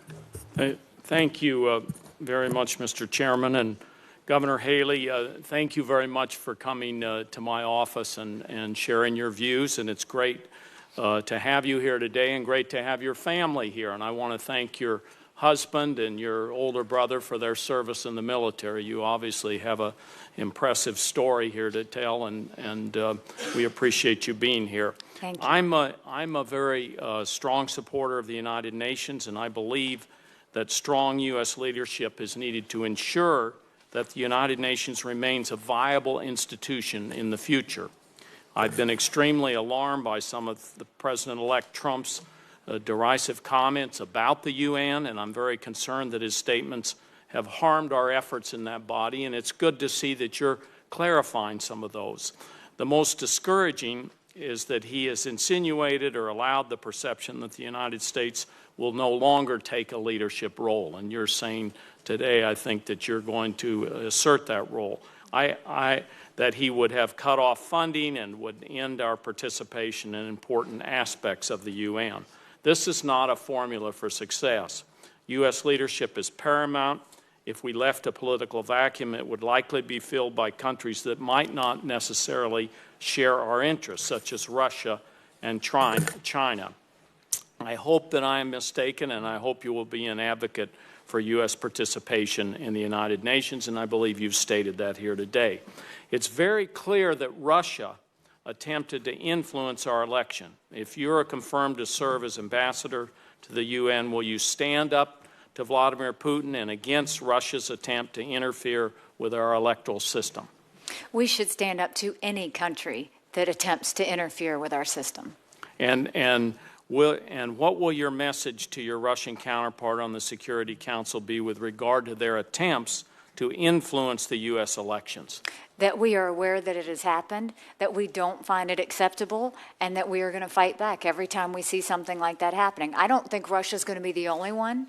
I think we're going to start to see this around the world with other countries, and I think that we need to take a firm stand that when we see that happens, we are not going to take that softly. We are going to be very hard on that. It sounds like you're going to stand strong and tough on this. Without question. Now, last September, the world passed a milestone in carbon emissions, reaching 400 parts per million. 2016, I think, was also the hottest on record in terms of our climate. We're moving closer to a more unstable climate future, a future that could threaten my home state of New Mexico with heat waves and dangerous droughts, and your state with increased coastal flooding and perilous storms. And that threatens stability, I think, across the globe. And a lot of people talk about climate refugees. We've talked about other kinds of refugees here. Do you agree that the United States is indispensable and must maintain its leadership in the Paris Agreement in order to ensure that countries abide by their climate obligations? I think that the climate change situation should always be on the table. It should always be one of the issues that we look at. But I do think that when we look at the Paris Agreement, we should acknowledge what we do believe is right, but we don't want to do it at the peril of our industries and our businesses along the way. As governor of South Carolina, what you would see is we'd work really hard to recruit a company from another country, and then by the time they saw the regulations and the burdens that were put down on them, they started to pull back. We don't ever want it to interfere with our economy, but I absolutely think that climate change should always be on the table as one of the factors that we talk about. But you're not one to say you're going to tear up the Paris Agreement. And the United States, which has helped to bring all these countries together, and for the first time in a generation, we have countries together, that you're going to walk away from that. I think that we want to work on the things that we believe work and benefit the world and the United States, but if we do see burdens that are costing our businesses, then I do think that that's something that I wouldn't agree with. Well, are you committed to stay a part of the Paris Agreement and work towards climate change objectives and goals? Climate change will always be on the table for me. Yeah. Now, we talked earlier about UN Resolution 2334. This was a resolution about Israeli settlements. These settlements have been greatly expanded in recent years. The settlement dispute goes way, way back, many, many years. In fact, Ronald Reagan said in 1982, and this is his statement, "The United States will not support the use of any additional land for the purpose of settlements during the transitional period. Indeed, the immediate adoption of a settlement freeze by Israel, more than any other action, could create the confidence needed for wider participation in these talks." That position on settlements has been a bipartisan policy of the United States going back to President Johnson. Are the settlements that break up the possibility of a future contiguous Palestinian state harmful to achieving a two-state solution, in your opinion? I think what was very harmful to achieving the two-state solution was Resolution 2334, because the whole goal has been to have Israel and the Palestinian Authority at the table talking. That should be the role of the United Nations, and as we go forward, is to support that. When we basically abstained from 2334. We made Israel more vulnerable. We made America more vulnerable in that we don't stand by our allies. We need to let the two bodies resolve this themselves. That is what has always taken place, and I think it's dangerous when the UN starts to tell two different bodies what should and shouldn't happen. Well, all those things you said were also in Samantha Power's statements, but are you committed on settlements to the bipartisan policy that has stood for over 50 years in this country? I understand. On the UN, the bipartisan policy our country has taken on settlements. I do understand on the issue on settlements. I will continue to, I do understand how they think that could hinder peace, but at the same time, I will always stand with Israel and make sure that they know we're an ally and the rest of the world knows that we're an ally. The question is, are you committed to the bipartisan policy on settlements? Yes, I am. And the expansion of settlements. Thank you very much. Thank you. I think, if I understand correctly, what she's saying is she supports a two-state solution, but understands the parties themselves have got to resolve it, and the UN Security Council inserting themselves into that process, as it has been, can be very detrimental. Yes, Mr. Chairman, the statement, and I'd like to put the full statement of our UN Ambassador Samantha Powers in the record at this point. She said specifically what you have said. The United States supports this two-state solution. Many of the things that our ambassadorial designates say here, but the issue of the resolution was about an expanded settlement policy, and she has committed to stand with that bipartisan policy, which I believe you answered the question yes when I said, well, are you going to stand with a bipartisan policy that has not only this administration, but every administration since President Johnson has supported on the expansion of settlements? And I want to clarify, because I don't want there to be any gray in this. What I think happened with 2334 was a kick in the gut to everyone. And so we can think what we want to think on settlements, but you have to go back to the fact that the U.S. abstention, when that has not happened since 2011 at all, against Israel was wrong. And I think the fact that we have not allowed the Palestinian Authority and Israel to resolve this themselves is wrong. And I think for the UN to have inserted themselves into that, I believe is wrong. So I want to make sure that I'm clear on record as to saying what I think about Resolution 2334. Appreciate it. I think there may be some factual dispute about your last statement. I think we had some discussion about that in committee. I don't want to leave that last statement hanging without a retort. And with that, Senator Flake. Thank you. Thank you, Mr. Chairman. Good morning. Good morning. Thank you for your testimony. Thanks for coming to my office and the visits that you've made, and appreciate also your family. It's great to have them here, and appreciate the sacrifices they have made in the past for your public service and will make in the future, as well as a military service for our country. I've seen examples of the UN working well, and obviously seen examples of dysfunction. I happened to spend a year of my life and my family. We went to the country of Namibia in 1989 to see UN resolution, Security Council Resolution 435 be implemented, April of 89 to April of 90, and watched where the UN can work and work well. That was a process by which Namibia achieved its independence from South Africa. That resolution was passed a decade earlier, but was finally implemented then.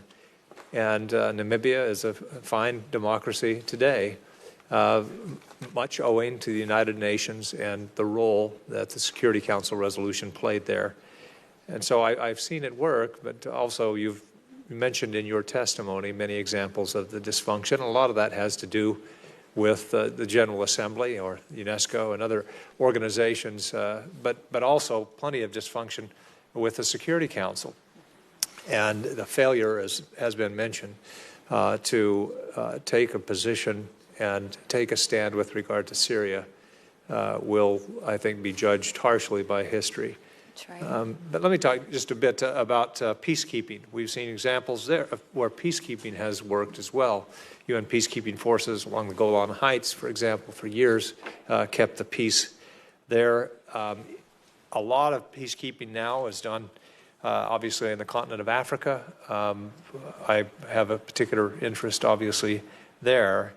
The U.S. contributes $2.6 billion in peacekeeping activities. That's about 28%. Entire UN budget, it's about 22. But peacekeeping, as you know, it's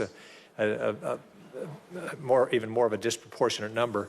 Next highest is China, with just 10%. We talked a little bit earlier on about South Sudan and the situation there. That's an area where peacekeeping is not working well. The focus of the mission there has been changed a bit.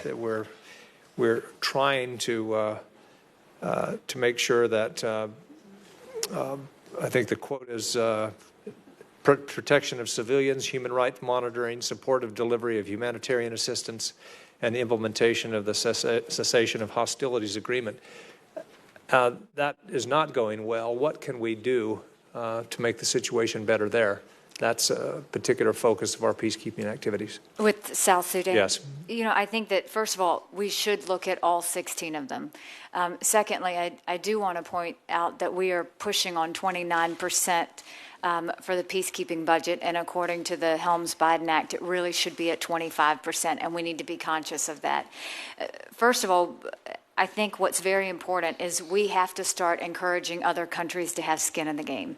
They have to start being a part of the peacekeeping process, because by doing that, they will want to see more transparency. They will want to see more accountability in the way the peacekeeping missions are handled. When you look at South Sudan, I think there's something to be said that we have to make sure that the security is already in place when we go to do a peacekeeping mission. The peacekeeping officials are not meant to fight. They're not meant to get involved or take sides on anything. They're there to keep the peace. And so our goal should be go in, keep the peace, get it settled, and get out. And what we're seeing in South Sudan is the government doesn't agree with the fact that the peacekeepers are there. And so that's a problem. And we need to know that if we are doing good, we want to stay. If we are not doing good, then we need to get out. And I think it's extremely hard to see that the government is against us, because it's kind of going against what we're trying to do with the peacekeeping mission to start with. Mm-hmm. You mentioned 16 peacekeeping operations. 9 of those are in Africa. Yes, the last 6 that have been approved by the Security Council are in Africa as well. And I'm happy to hear that you're going to delve in and see how we're doing with those. What other metrics can be used?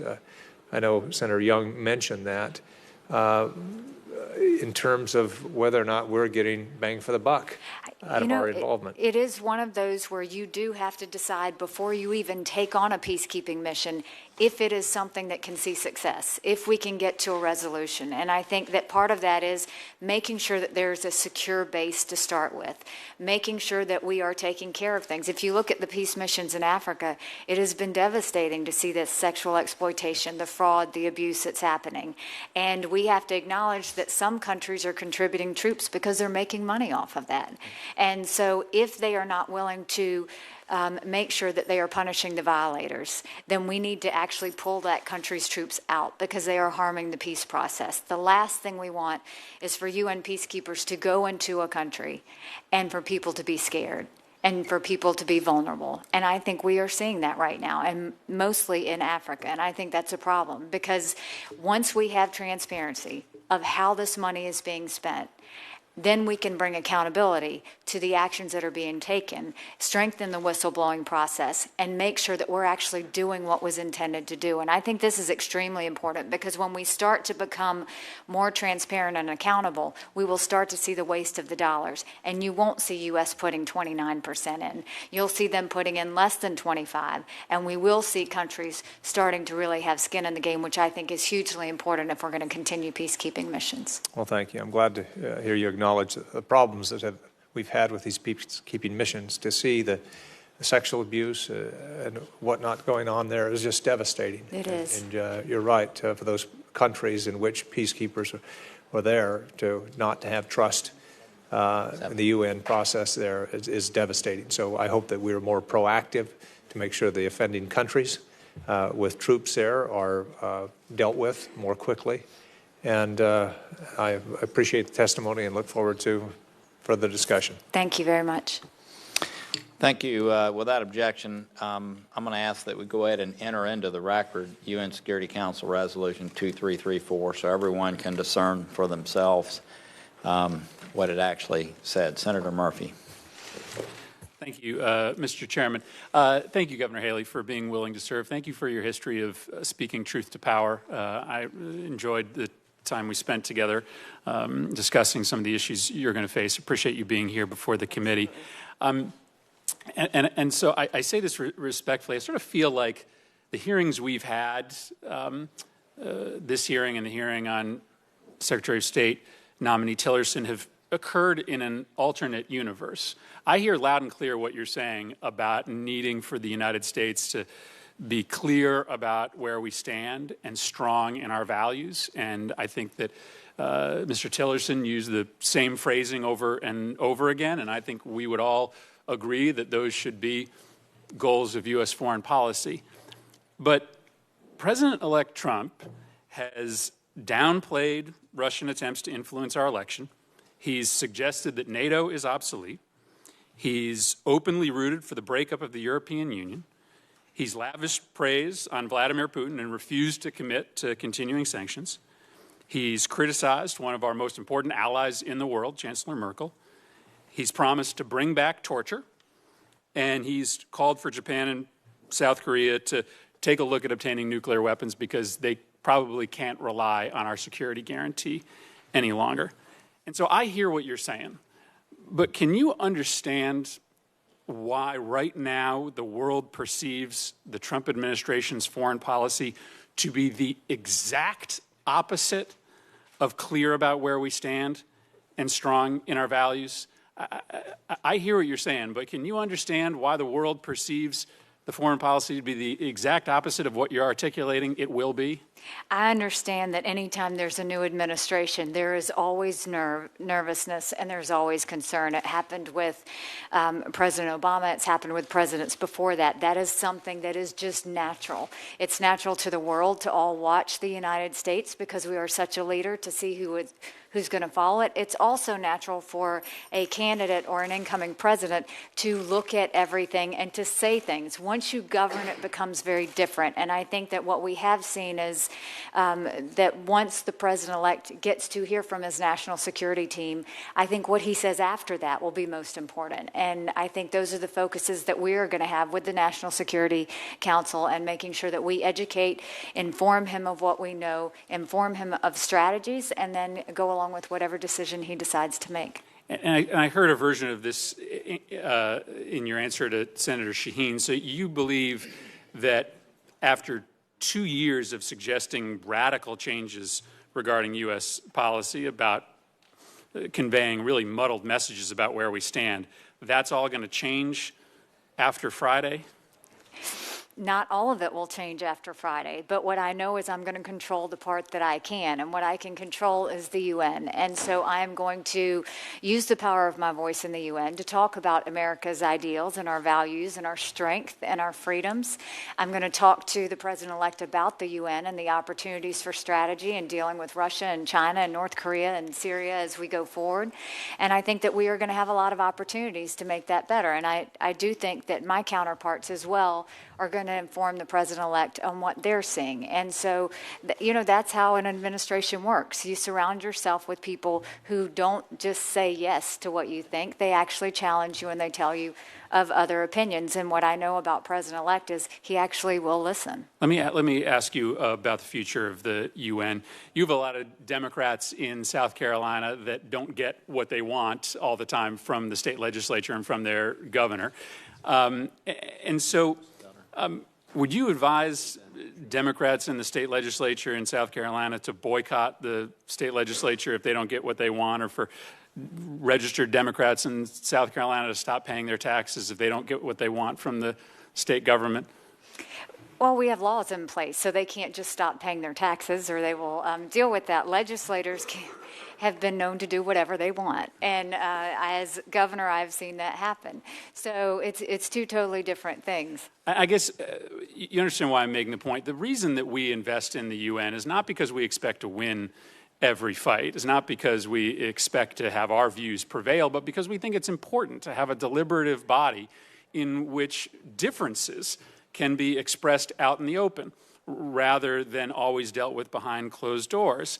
And the risk of pulling funding because the United States doesn't get its way is potentially catastrophic. The UN provides food for 90 million people in 80 countries around the world. It vaccinates 40% of the world's children. It assists 55 million refugees and people fleeing wars, famine, or persecution. And it provides maternal health care to 30 million vulnerable women. And so I guess my question is, you're suggesting that we should pull funding from the United Nations if we don't win votes in the General Assembly. I've never suggested that, sir. And if that's the way you took it, then that was not what I intended to say. I do not think we need to pull money from the UN. We don't believe in slash and burn. It wasn't anything I considered as governor. It's not something I would consider as ambassador or anything that I would suggest back to you for Congress. I think that what's important is we look at every organization, see if it's working for us, see if it's something we want to be a part of, and then I report back to you as well as to the president-elect on whether that's something we need to be a part of. I know that he had made comments about the UN, but those are not my feelings, and I don't think that's what's going to happen. I really thank you for that answer. I think it's a really important answer. And so I want to just maybe ask you to make that answer a little bit clearer. So you don't believe that we should be threatening to pull funds based on outcomes in the General Assembly that we don't agree with. You would pull funds if you don't think that programs are effective, but you wouldn't threaten to pull funds because we don't get the outcome that we want from the deliberative process. Right. My job is to make sure that we work to figure out how we get the outcomes and to negotiate and to make sure that I'm working with those leaders in doing that. If, for example, we see in the Human Rights Council that Cuba's there and China's there and we're not seeing the human rights move in the way the Americans' values are supposed to, yes, I'm going to come back to you and I'm going to say, this is a real problem. This doesn't follow our mission. I may go there and find out that there's a way to resolve that. And so with those, I'll come back to you. But no, I do not think we should have a slash and burn of the UN. I appreciate that. I'll just note that since rejoining the Human Rights Council, we were out of it from 2007 to 2009. Once we rejoined, special sessions on Israel dropped by 50% and resolutions on Israel dropped by 30%. So engagement in these forums do matter. And I really appreciate your answer to the questions. And I look forward to looking into that. Thank you. Thank you very much. Very good. Thank you. Senator Portman. Thank you, Mr. Chairman, and welcome to you and your family. Thank you. Good morning. Your family story is the quintessential American story. And in my view, it's a story that the rest of the world appreciates and respects when reminded of it. And I think your very presence at the United Nations would be a reminder of that and what makes our country unique. And I also think your management skills that you've shown as governor will be effective in encouraging the UN to be more efficient, which is a problem in my view. I was once a member of the UN Human Rights Subcommittee after the first Bush administration. And after I left that administration, during that administration I served, and it was a very interesting experience. You know, you had some positives, which is talking about human rights. You also had some negatives, which is that human rights abusers used it for their own political purposes. And so I do think, in response to your question to Senator Murphy, that the opportunity for reform is obvious. And when all of our taxpayers are paying roughly 22% of the budget, I think they do expect to see a more efficient and an organization that's more objective and more in keeping with our values. And again, the values that so many other countries seek as well when they look at America's story that you will represent. We've talked about a lot of issues today. My view is that we're in a more dangerous and volatile world in part because America has not led. And if you look at what's happening on the eastern border of Ukraine or with Crimea or in the South China Sea today, or certainly what's happening in Syria, you know, part of this is a lack of leadership. And I do think that you also see a crumbling of the very foundation of the post-World War II U.S.-led security umbrella that has kept the peace. And so I guess my first question to you is just about that. You know, how do you intend to support U.S. national security interests, but also ensure that the UN is a more effective body toward promoting a more peaceful and less volatile world? Well, thank you for that question, Senator. I think that, first of all, we need to really have a conversation with other countries on the importance of them having skin in the game. Because when they have skin in the game, they will care more about how those dollars are spent. And I think that that's where we can really bring more efficiencies to the UN, more effectiveness to the UN when we get more involved. That's something that I'm going to try and work on and see if we can get them to understand that being present is not enough. Being invested is what's going to make the UN stronger for everyone. So that is the first thing. I think the second thing is we have to have a very strong voice. We have to be very strong on if there are resolutions coming up and we're not seeing resolutions that deal with Syria and we're not seeing resolutions that deal with North Korea and we're not calling out the violators that are there, that is up to us to bring up that conversation. It's for us to start it. Yeah. Israel's been talked about today, obviously a big issue at the UN, and I would agree with what was said today about the fact that this relationship is a cornerstone of our strategy in the Middle East. They are our best ally in the region. They are the one democracy in the Middle East. Let me focus on one specific issue, which is the boycotts, divestments, and sanctions movement, BDS. And this is something that I've worked on over the years, actually with Ben Cardin, the ranking member here. In fact, we've proposed a number of legislative solutions, one of which is the law of the land now. It was passed as part of the Trade Promotion Authority bill that requires us to look at BDS as a trade negotiating objective in our trade agreements, which is an historic change in the way the U.S. has dealt with this. Can you talk a little about that? What do you think should be done with regard to countering boycott, divestment, and sanction efforts against Israel, really the sense of trying to delegitimize Israel, and a little bit about your experience in South Carolina with regard to this issue? Well, first of all, very proud to say as governor of South Carolina that we were the first state in the country to pass an anti-BDS law in our state. And so that was trying to really make the point of how important we think it is. I think as we go to the UN, that is a point that has to be made. We have to look at the fact and call out the fact. Why is it that the Security Council is so concerned with Israel? It is an obsession that they have with Israel where they don't have with North Korea, where they don't have with Syria, where they don't have with other things that are going on. And so it is up to us to talk about the fact that you can't have boycotts against a country that is just trying to protect its people. And I think that you are finding an authority, not a state, that is actually leading the charge on this. And I think that that's wrong. And I think that we're going to have to continue to really be more aggressive, call them out, let them know what's wrong, and then find out what their answers are. Because there is no good, fair, honest answer on why they continue to pick on Israel and why they continue to allow these things happen. Let me talk briefly about this broader issue of Russia, China, other countries using disinformation and propaganda. There's been a lot of discussion about the meddling in our election here, which is a great concern of all of us. Publicly, I've heard the UK and Germany both express concerns even recently on this topic. Certainly when I travel in Eastern Europe, every country in the region is very concerned about this issue of disinformation and specifically the effort to meddle in democracies, fledgling democracies. I wonder, in your role as ambassador, what you would intend to do about that. There's this new Global Engagement Center that's been set up at the State Department. Senator Murphy and I worked on legislation that was passed as part of the National Defense Authorization Bill to establish this. I think the U.S. is asleep at the switch. I think we have not kept up with the counter efforts that have come our way and to our allies, specifically with regard to technology and being online. Can you comment on that and what you're willing to do as ambassador to push back against this campaign of disinformation that's being waged by some countries? Well, first of all, I applaud you for wanting to improve our technologies and the way we handle cybersecurity issues or other types of hackings and countries getting involved in our business, because we are behind the curve on that, and we very much need to get in front of it because the rest of the countries are.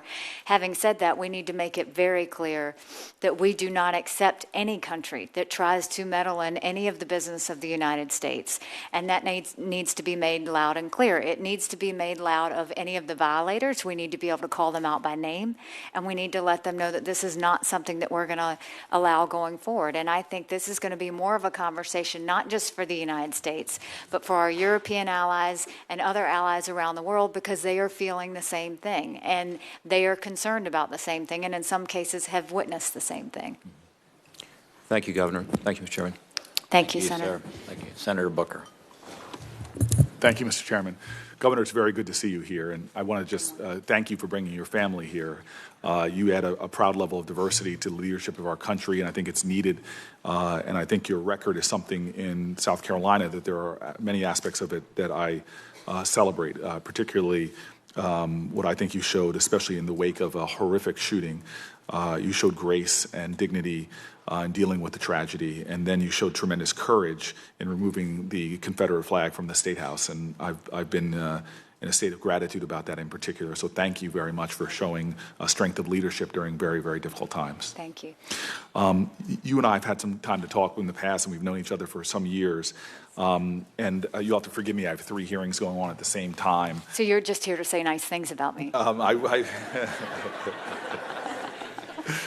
Touche, Governor. Let me just, forgive me if some of these questions may have been covered before. Understood. All right. So, Governor Haley, do you support a 2-state solution? I do. Governor Haley, do you believe that it advances U.S. interests to provide food, jobs, homes, and hope to the people of the West Bank and Gaza by decreasing the pool of potential recruits or radicalized individuals to join terrorist organizations like Hamas? Yes, I mean, I think that we need to do whatever we can to protect the region, and I think that we need to make sure that we're doing all we can to go against the threats. Yes, and I'm grateful for your very strong, steadfast statements in terms of the support of Israel and pointing out what even a former UN Secretary General has pointed out about the biased nature of the UN against Israel. But security for Israel is something that's of critical import to me, and there are serious issues around the security. But again, as a security guarantor, does the aid that the UN provide save the government of Israel the expense of providing assistance to the people of the West Bank? In other words, a lot of the work that the UN is doing to provide basic humanitarian aid, uplifting the dignity of people, access to clean water, are these things critical as a larger part of Israeli security and that of the beauty and the dignity of the Palestinian people? I think it is. It's something I want to get more information on, but I think that any time that we can help mankind, regardless of where they are and what country they're in, the United States has always been there. And so I do think that any time we can create peace, then we want to do that. And so certainly any services that we're giving to that area right now we'll continue to look into and work on. And I hear sometimes, and I find it problematic, that with the obvious realities of terrorism, sometimes people's response to that is wanting to cut off that vital aid that provides basic human needs. Is that something that those calls to cut off that kind of aid, does that concern you? You know, I haven't had anyone talk to me about cutting off the aid, but I also think that it's like everything else I've said. We need to look at each and every mission, see what we're doing, and see how we can make it more effective for the people in the area. Okay. I want to switch really quickly to something you and I discussed together, and I think it's important to do it on the record. We talked about the challenges of the LGBT community, even here in the United States. We see 40% of all homeless youth in this country are LGBT youth. 50% of LGBT youth miss school because of fear of bullying. On the international context, you see even more serious challenges to the basic human rights and dignity of LGBT citizens of the world. Ambassador Power has been a champion of LGBT human rights. She's really put it at the forefront of her work. She put the issue at the heart even of the Security Council, which is a pretty important and bold step. She said in a speech that LGBT rights are human rights are LGBT rights, and human rights must be universal. If confirmed, Can you just say a little bit about how you plan to continue the leadership of the United States on this issue, given the fact of really tragic realities going on around the globe of not just abuse, not just harassment, but physical torture and killings of imprisonment and killings of LGBT people? And can you pledge here that you'll maintain our country's positive voting record on critical human rights resolutions and mechanisms for all people, obviously, but including and LGBT? And finally, will under your leadership, the United States continue to work behind the scenes to support the principle that LGBT rights are human rights? Thank you, Senator, for that question. I think it's very important that we talk about America's values. And when it comes to America's values and opportunities, we do not allow for discrimination of any kind to anyone. And that is something I will always speak loudly about. It's something that I will always fight for. And I think it's important that we never have to deal with discrimination in this country, and I don't want to see any other country have to deal with discrimination. And on specifically LGBT rights, will you be looking to be a champion of protecting their dignity, their security, and their safety in the global human rights context? I will make sure that there is no one that is discriminated against for any reason whatsoever, and every person deserves decency and respect. Thank you very much. I know Senator Shaheen asked a little bit about contraception. If I may just drill down on that a little bit more. The United Nations announced in 2012 that access to contraception is also a universal human right and that can dramatically affect the lives of women and children in some of the world's poorest countries. As you know, women who use contraception are generally healthier, better educated, more empowered in their households and communities, and economically often more productive. And women's increased labor force participation that is a result often of having access to contraception boosts the nation's economies. This is giving women the power of contraception. It has a profound impact. Can you just speak generally in the remaining seconds that I have and how you will work with other countries to recognize the benefits of access to safe and effective family planning methods and support politics and policies that are supportive of family planning? Well, and as we discussed, I am strongly pro-life and will always be pro-life. And so to me, education and contraception are important to those countries so that they know that they don't get put into a situation where we have to sacrifice a life in the process. So yes, absolutely. When it comes to the education and the contraceptions, I think those are incredibly important, that we educate and that we make sure that those are provided to other countries. And I just want to say in closing before the next round that as I said to you in private, I'm very grateful that that Donald Trump is including you President-elect Donald Trump is including you in his Security Council and in a significant role. I hope that you will be one of those independent voices, as you were during the campaign, that will speak truth to power no matter what the consequences. Yes, I will. Thank you. Thank you, Senator. Thank you. Senator Rubio. Thank you, Mr. Chairman. Governor Haley, welcome. Good morning. Congratulations. Thank you. Of course, had the opportunity to get to know you and your family quite a bit about this time last year in another endeavor and came away from it incredibly impressed and excited now about this opportunity you'll have to represent our country. I wanted to summarize some of the testimony because it's going to lead to the question that I have to ask. First, in your written statement, you said that in the matter of human rights, I have a clear understanding that it is not acceptable to stay silent when our values are challenged. You also said that in terms of reforming the UN, we need to build an international institution that honors America's commitment to freedom, democracy, and human rights. In your testimony, you have said that you do not believe that sanctions should be removed from Russia without positive actions regarding the actions that led to the sanctions in the first place. You testified as well that you believe that war crimes have been committed in Aleppo by the Russian military. You testified that the Russian government has helped Assad murder his own people. In the Philippines, you acknowledged that the current president of the Philippines has involved in extrajudicial killings that violate human rights. And of course, you acknowledge that the Human Rights Council of the United Nations, you've called into question their legitimacy because of not just their membership, but their pattern of behavior over the last forever. And therefore, I imagine by extension, believe that we should consider returning to the Bush policy of not being a part of it. From your testimony, yet I know you also understand, as you said in your testimony, you have to be able to work with countries all over the world at the Security Council and the General Assembly. on critical issues. So I take it and gather from both your testimony, from all this testimony, that if confirmed as the ambassador to the United Nations, you're going to have to deal with countries whose behavior violates human rights and international law, and yet you believe it's possible to speak truth to those countries and their horrendous human rights records, and yet still negotiate with them on issues of importance at the Security Council when necessary. Absolutely. I don't think we should ever apologize for the American values, and I don't think we should ever shy away from talking about them. At the same time, I think it's very important that when negotiating with other countries and when we're dealing with them, they know exactly where we stand. They know where we support and agree. They know where we disagree, and they also know what our intended goals are in terms of working together. And that's what I've had to do as governor. That's what you do when you deal with legislators and international officials, and I think that's what we'll be doing there. But I don't think that we have to compromise one to get the other. I think we make sure that we always stand firm and strong for what we believe in.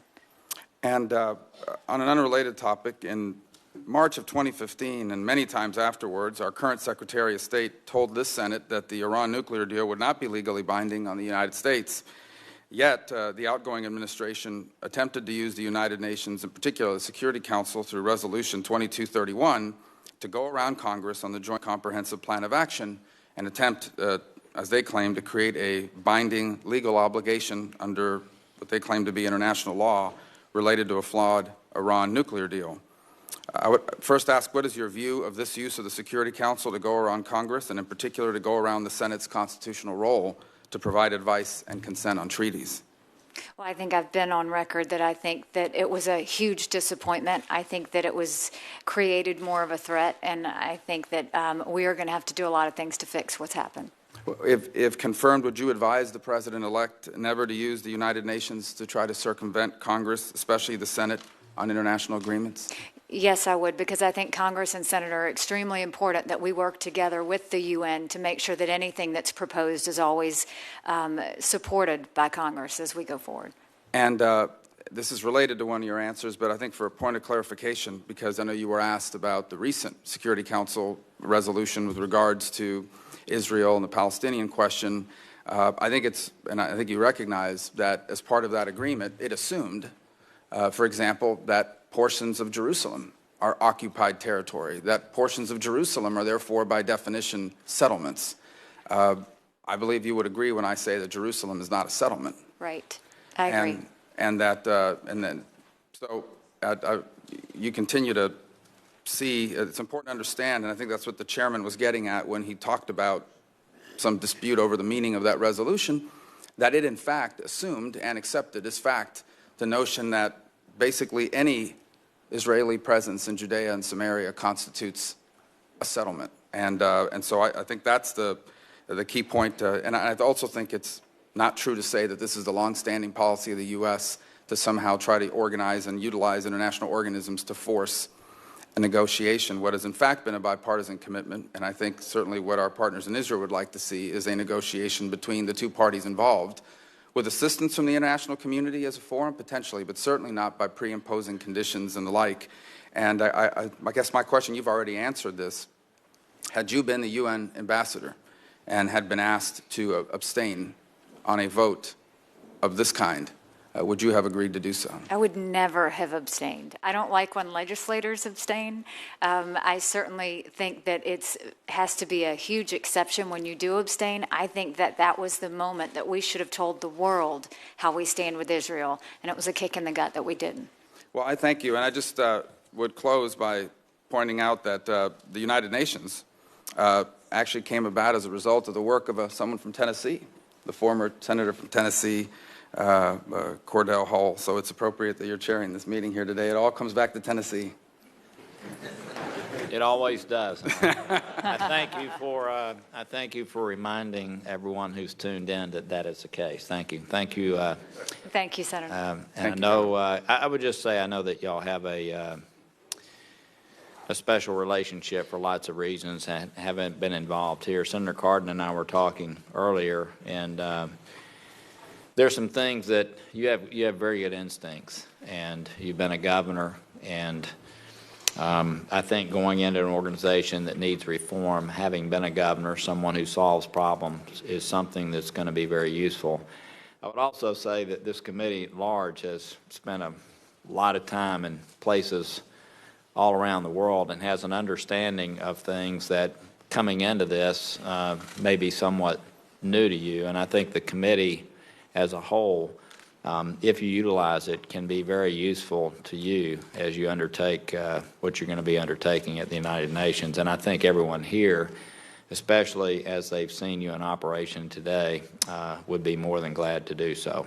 Well, and I plan on using this committee quite a bit and look forward to having you, if confirmed, to the UN so that you can actually speak with the Security Council members and they can hear from you, because I think that's hugely important, that it's not just me speaking, that they hear from Congress as well and know how important all these issues are to the United States. Thank you again. Senator Kaine. Thank you, Mr. Chair, and thanks, Governor Haley. Good visiting the other day. It's always nice to talk to a fellow governor. Indeed. We're part of the once a governor, always a governor. That's right. That's right. Authoritarian nations around the world are cracking down on freedom of the press, and that is a freedom that is part of the 1947 UN Declaration of Human Rights. And even nations that are allies, for example, Turkey and Egypt, where we have significant alliances, have seen real declines in press freedom. I think recently a study came out suggesting Turkey may be the principal violator of press freedoms now in the world. What can be done through the UN to promote a free press around the world? Well, you know, I think the United States has always promoted freedom of press, and while those of us that have been in elected office may not always like it, it is the way it's supposed to be. The press has a job to do, and we should allow them to do it. And so I think, again, that goes in with American values, that we should talk about that, and that's something that I'd be happy to express. So you agree that efforts to restrict the press would be a clear violation of not just the UN Charter, but American values? Absolutely. And that would include blacklisting members of the press corps whose coverage you don't like, ridiculing individual journalists who are doing their jobs. Are you trying to imply something? Not about you. Or imploring voters not to trust the media. That's sort of a violation of our leadership role in trying to promote a free press. Wouldn't you agree? We do always want to encourage free press. Thank you. With respect to Israel-Palestine, you answered a very direct question from Senator Murphy about whether you believe the long-standing bipartisan U.S. policy with respect to the goal would be a two-state solution between the Jewish state of Israel and an Arab state of Palestine. That was the phraseology of the original 1947 U.S. resolution. To the best of your knowledge, is the Trump administration committed to maintaining that 70-year bipartisan commitment? I have not heard anything different. Okay. If, as U.S. ambassador to the UN, there are actions taken by Palestine, violence, incitement, rocket attacks from Gaza, that threaten the prospects of peace, would you be firm in calling those out? I will be firm in calling out anyone that is trying to disrupt peace around the world. And so if it's Palestinian actions or Israeli actions that you think threaten the bipartisan commitment toward a two-state solution, you wouldn't hesitate to speak out? I think that we will always have those conversations. What forum we have those conversations in may be different, but yes, I will always have those conversations. Okay. This committee forwarded a resolution to the floor last week stating that the U.S. should not allow Security Council actions that would either dictate peace terms or recognize unilateral Palestinian actions, but would instead encourage the parties to find the path forward. I think it was reported out unanimously. We've all been disappointed by the lack of progress on this issue. How could you use your role as UN ambassador to help find, it may not seem like it's right around the corner, but we always have to be trying to help find a path toward achieving the goal that we've had for so very long? You know, I think that as important as it is for the United States to see Israel as an ally, it's just as important for us to want peace in that area. And so I think it's important that we support the two coming to the table, that they continue to have those discussions, and that we encourage other Security Council members, rather than putting forth or allowing resolutions like that, to instead show their support for how they want the two to come together and have those discussions.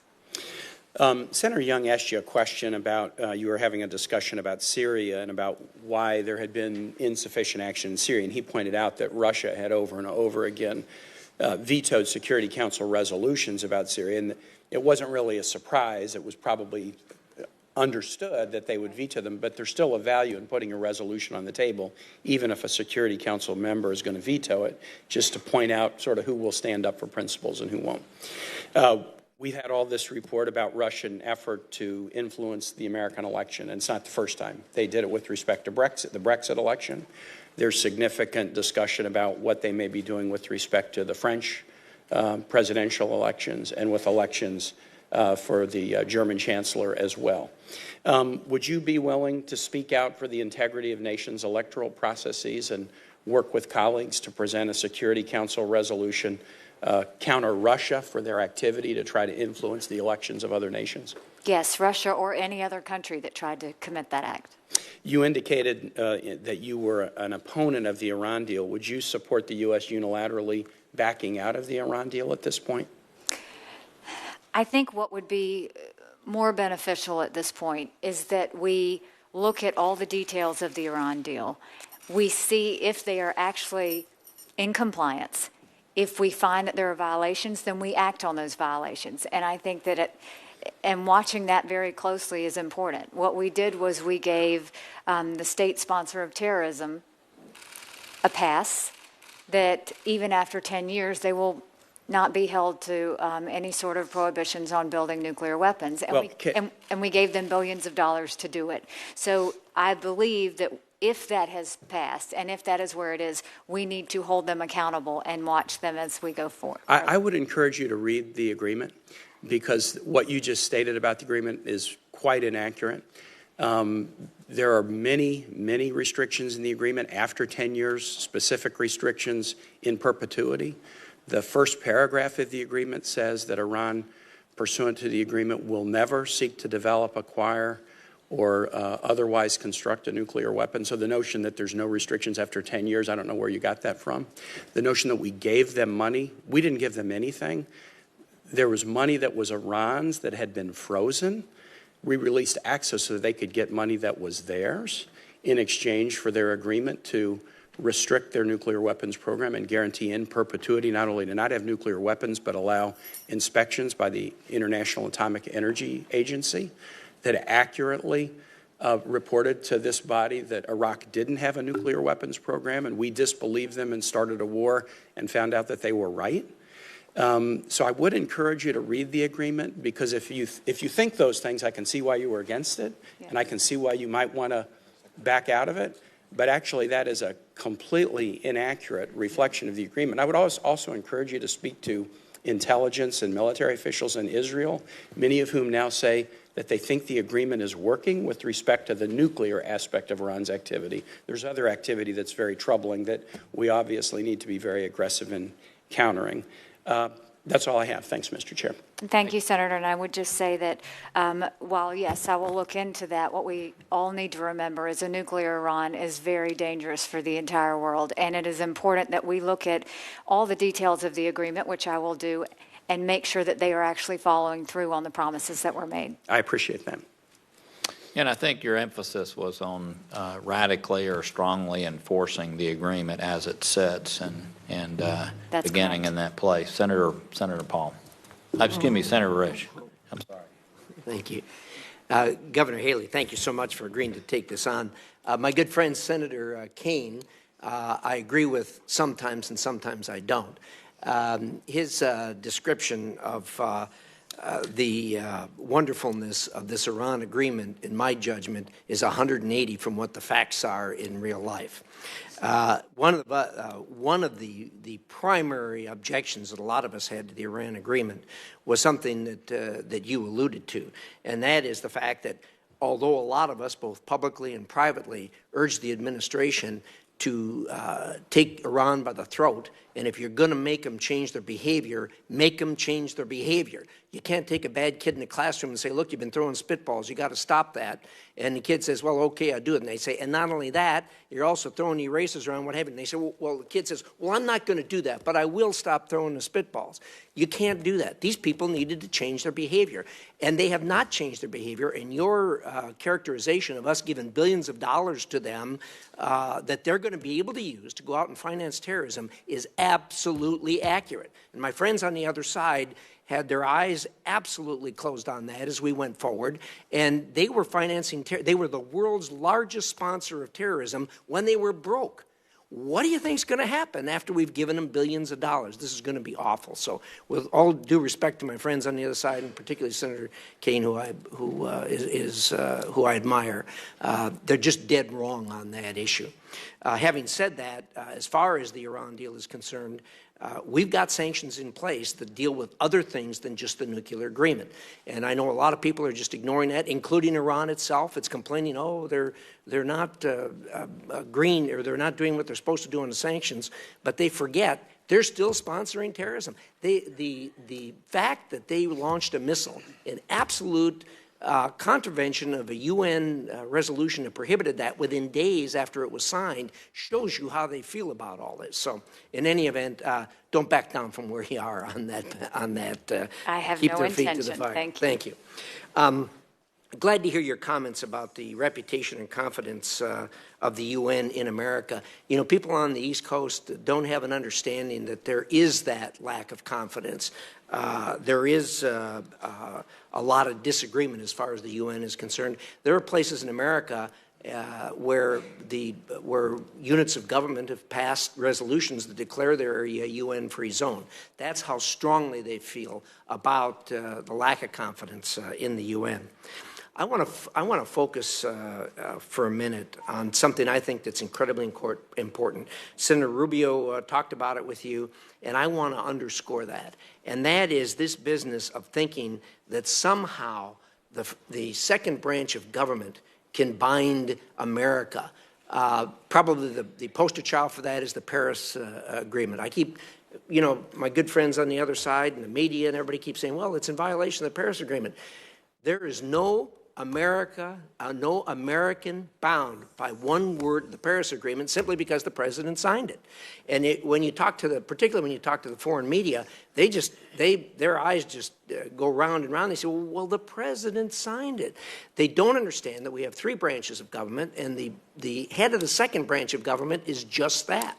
The first branch of government has the power of the purse strings, and the job of the second branch of government is to execute the laws that we pass and to oversee the spending that we authorize. To somehow think that the second branch can create law and bind Americans to a law that has not been approved by Congress is outrageous.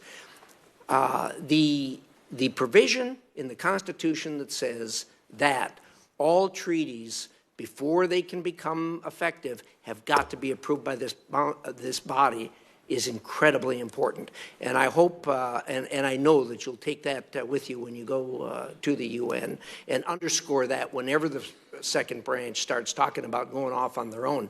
We are much stronger. We are much stronger if we have all of our branches of government in support of those kinds of things. So that I can't stress that enough. In the last administration, we've had really nothing but disdain for this provision in the Constitution, which says that we have the power to either ratify or not ratify an agreement with a foreign power. Let me just close here. And I don't mean this to sound the way that it does. You did make the statement that says, well, sanctions by us alone don't work. Our experience on this committee and on the Intelligence Committee I sit on, I can tell you that sanctions by us alone do work. Now, I will agree with you, they don't work nearly as well as we got everybody on board. But because of our control over the financial and banking sectors on this earth, we can really have some substantial effect by ourselves. When you get right up against it, if we put sanctions on, other countries, other banking institutions are going to have to make a choice. Are they going to deal with American institutions, or are they going to deal with Iranian institutions, or whatever country we're talking about? And that always resolves in our favor. It has to resolve in our favor. So I just ask you to modify that and say that indeed they will work better if everybody's on. And if I could clarify, sanctions obviously do work. I just think they work better if we have allies with us that help Absolutely no do that. question about it. And That was one of our objections too. And then the second thing is that sanctions have to be enforced. Absolutely, they have to be enforced aggressively. That was one of our objections also to the Iran deal. They kept talking about these snapback provisions. Well, I want to see all these heroes try to put that genie back in the bottle and snap back. That's just flat not going to happen. We're going to have to rely on our own sanctions if we get to that point. And I, for one, am ready to do that. Thanks for agreeing to do this. I think you're going to be a great ambassador to the United Nations. We really Thank you very much. Thank you, Mr. Chairman. Thank you. Thank you very much. Senator Markey. Thank you, Mr. Chairman. Governor, our negotiating strength at the UN depends on having our allies standing with us. This weekend, President-elect Trump gave an interview to European journalists in which he undermined that unity by yet again disparaging NATO as obsolete and threatening to start a trade war with the European Union. Last week, General James Mattis, President-elect Trump's nominee for Secretary of Defense, testified that President Putin, quote, is trying to break the North Atlantic Alliance, and noted that if we did not have NATO today, we would need to create it. Do you agree with President-elect Trump that NATO is obsolete, or do you agree with General Mattis that it is vital? I think NATO is an important alliance for us to have, and now we need more allies than ever, and we need more alliances than we've ever had, and I think it's one that we need to strengthen. So what would you say to our allies about the need for us to stay together in our resistance to especially the Russian attempts to destroy that alliance? Well, I think that's a great question, because you will see me, if confirmed, all over the UN, making sure that they understand the importance of alliances and allies and working together where we can for the greater good. Yep. There are some that wish to have the United States placating Russia, making concessions to Russia that go right at the core of what the key alliance that NATO represents has been providing as security for the world for generations. And from my perspective, but I think from the United States perspective generally, NATO is not only not obsolete, it's essential. It's the key to making sure that Russia understands that there is no room on a partisan basis that exists in our country in terms of our commitment to resisting Russian incursion. So from my perspective, I'm glad to hear your answer, and I thank you for it. On the question of global health, in Haiti, I talked to you about this in my office yesterday. The United Nations peacekeeping force from Nepal actually introduced cholera into a country that had never had cholera before in the year 2010, after the earthquake in Haiti. 800,000 people have contracted cholera. 9,000 have died from it. It was created by a Nepal peacekeeping UN mission that actually brought that disease to the country by their introduction of it into the water system with their own human waste. Thus far, there has been no real UN financial commitment to cleaning up the sanitation system in that country so that they don't have to worry that every time a hurricane comes through, like it did in October of 2016, that it just once again raises up this cholera issue. Can you talk a little bit about what you feel the United Nations responsibility is to countries like Haiti, where the peacekeeping mission has in fact wound up creating more harm than any that was ever reduced by the introduction of that peacekeeping mission?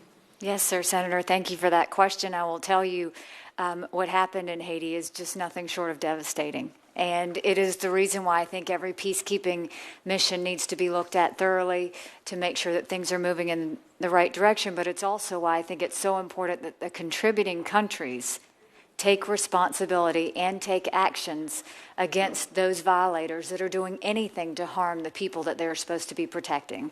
And so I think that was a terrible problem. And so we have to acknowledge the fact that there were peacekeepers involved in that there were peacekeepers that contributed to that. And it is really that action that I think we can use to show that these contributing countries have to stand up and take responsibility and be accountable for those causes that they happen to do during peace missions.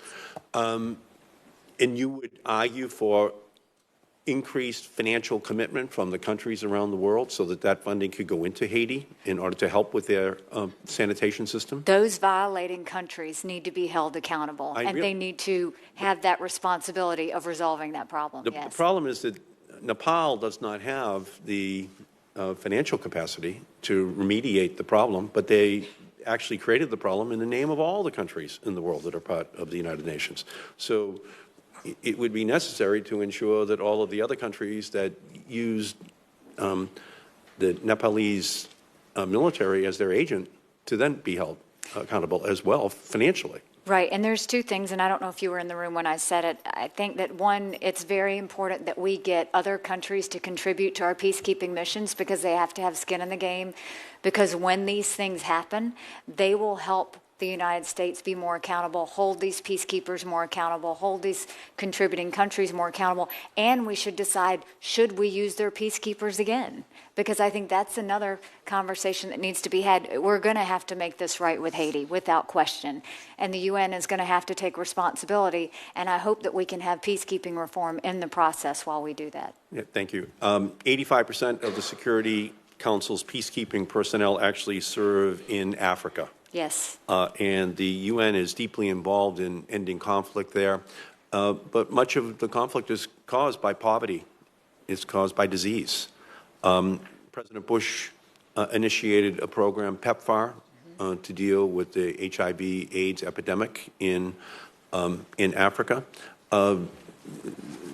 Tillerson testified last week about his strong support for that program and pointed out that it should be continued and enhanced. Could you talk a little bit about how you view the PEPFAR program in terms of going forward in the future and the funding levels that would be needed to make it the success it has been thus far? I think PEPFAR, you can look at the results and see the success. You can look at the numbers and the lives that have been affected by that. And I think it's one of the successful programs that happen at the United Nations, and I certainly would continue to support it going forward. Okay, great. Thank you. Thank you, Mr. Chairman. Thank you, sir. Senator Paul. Governor Haley, congratulations on your nomination. James Madison wrote that the executive branch is the branch of government most prone to war. Therefore, the Constitution, with studied care, vested that power in the legislature. In the days of our founding fathers, it was very important who had that power, distributed among the U.S. government. I don't think they ever conceived of an international body compelling the U.S. to go to war. I still think it's an incredibly important debate, and we've lost a little bit of this. We let presidents go to war willy-nilly without much oversight at all. We've still not voted on the current war in the Middle East. So my question to you is, will you vote for any UN resolution that commits U.S. soldiers to war or to a battle zone that has not been authorized by Congress?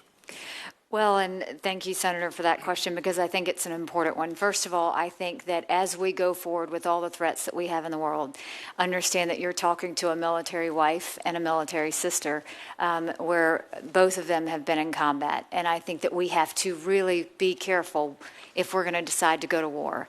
But I also think that if we decide to go to war, it is important that we have the President-elect, the National Security Council, Congress, everyone moving in the same direction in order to do that. It will show our strength in the world when we do that.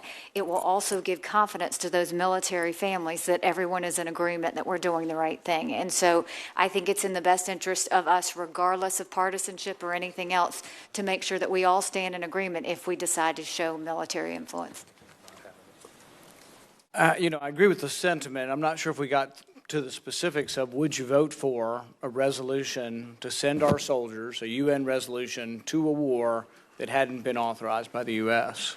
And I think that probably the best answer I can give you is that as a member of the National Security Council, I would encourage them to make sure that they had these conversations with Congress and that they have Congress's buy-in before we interfere. I would go one step farther in the sense that many say, well, we should have the advice of Congress and we ought to occasionally go down there and pat them on the back and talk to them. No, the rules are pretty specific. We don't go to war really unless Congress votes on war. And the reason I bring this up is we may well be in a situation, we're in a war right now, primarily with ISIS in Syria and Iraq. That war has not been authorized. We've had no vote here on whether or not we should be involved in that war. Some try to stretch a resolution that said we could go after those who attacked us on 9/11. ISIS did not attack us on 9/11. They're not related in any way to anybody who attacked us on 9/11. Right. So we have had no vote, and one generation shouldn't bind another generation to war. But that well could come before you. Right now we're at war. You could say, well, we're already at war. We can send people there in the UN banner. Well, you shouldn't. I mean, we should say to you should not vote for that. You should come back to us and say, I'll vote for it gladly after Congress does their job and authorizes. But no U.S. soldier should ever fight under any international banner without a vote here by Congress. And I can't state that strong enough because that is a check. That is a check and a balance to try to prevent unnecessary war.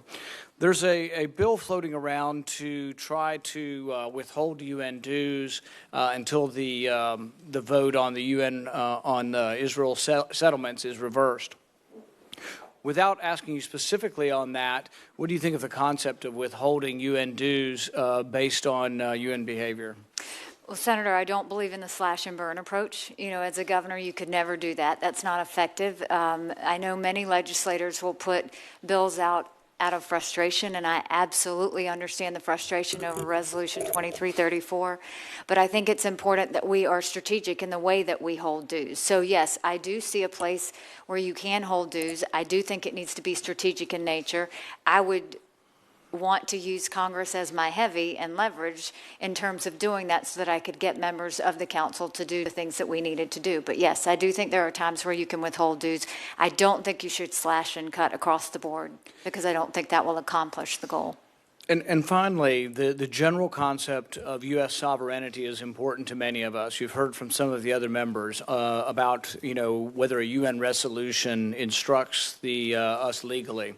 And I would say only if approved by Congress, that really there is no supersedence of UN resolutions over U.S. law.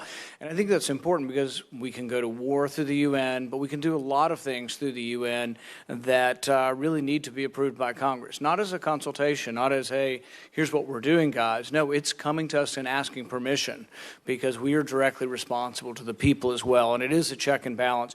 And I hope as you become the UN ambassador, and I will support you, but as you become the UN ambassador, I hope you will consider that and that some of these questions aren't, you know, simple questions, but they're incredibly profound questions. And whether or not when we go to war and when we don't go to war, as you know, you have family members that will fight in these wars.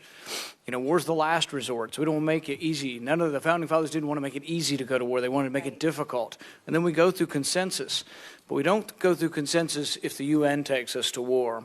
And I have a great deal of sympathy. There's a young man who is currently suing the U.S. military, saying it's an unlawful order for him to take an order from the United Nations because it's a war that's not, you know, or a war that's not been authorized here. And I have some sympathy for that.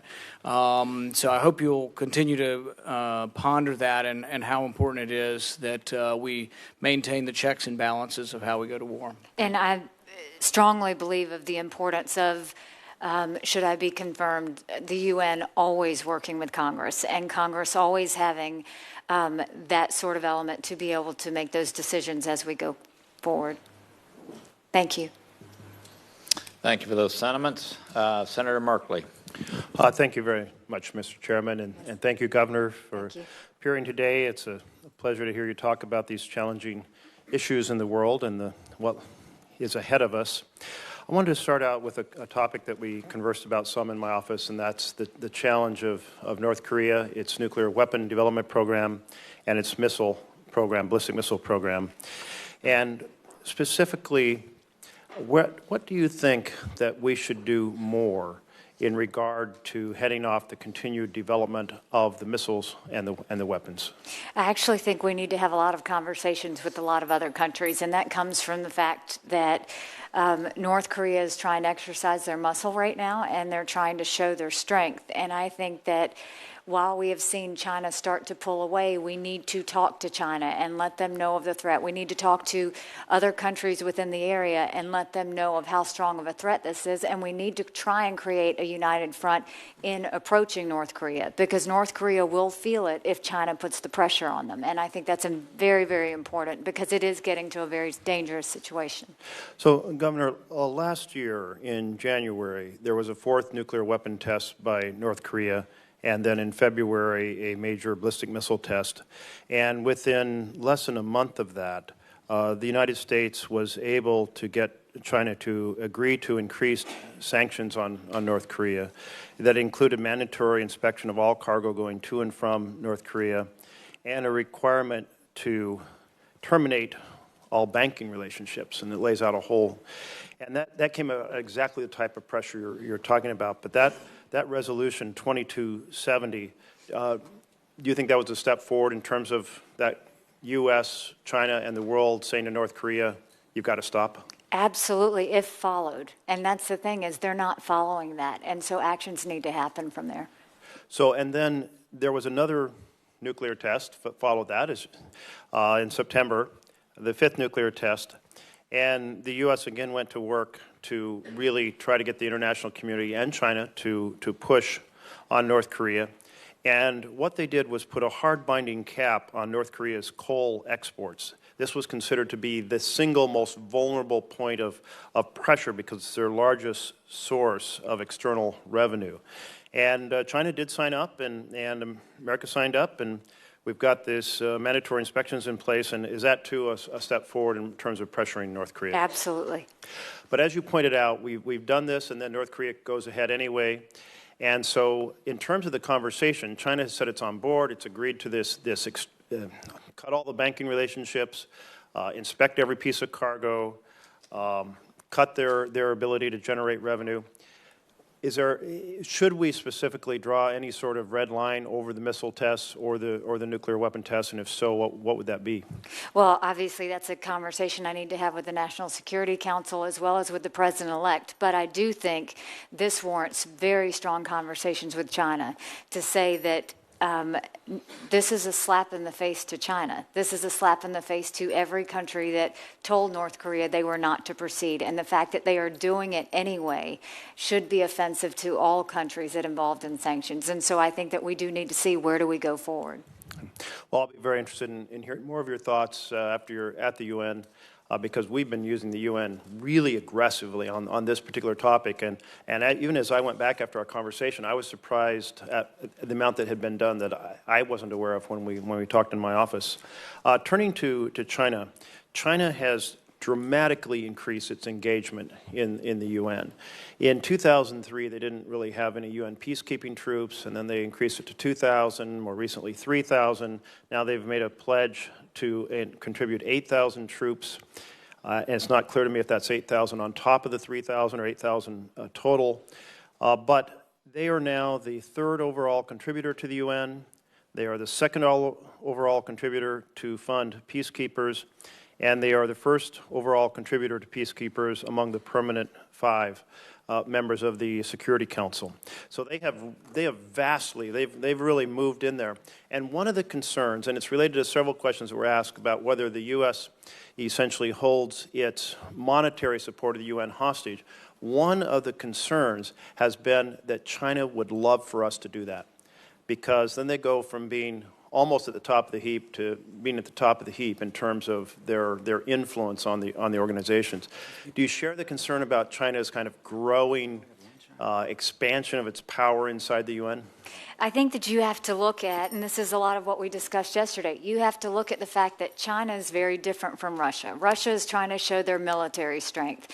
China is trying to show their economic strength. So their strategy is to go and help other countries, to build infrastructure in other countries, to buy favor with them, and to try and take over that way. So whereas Russia looks at military force, China looks at economic force.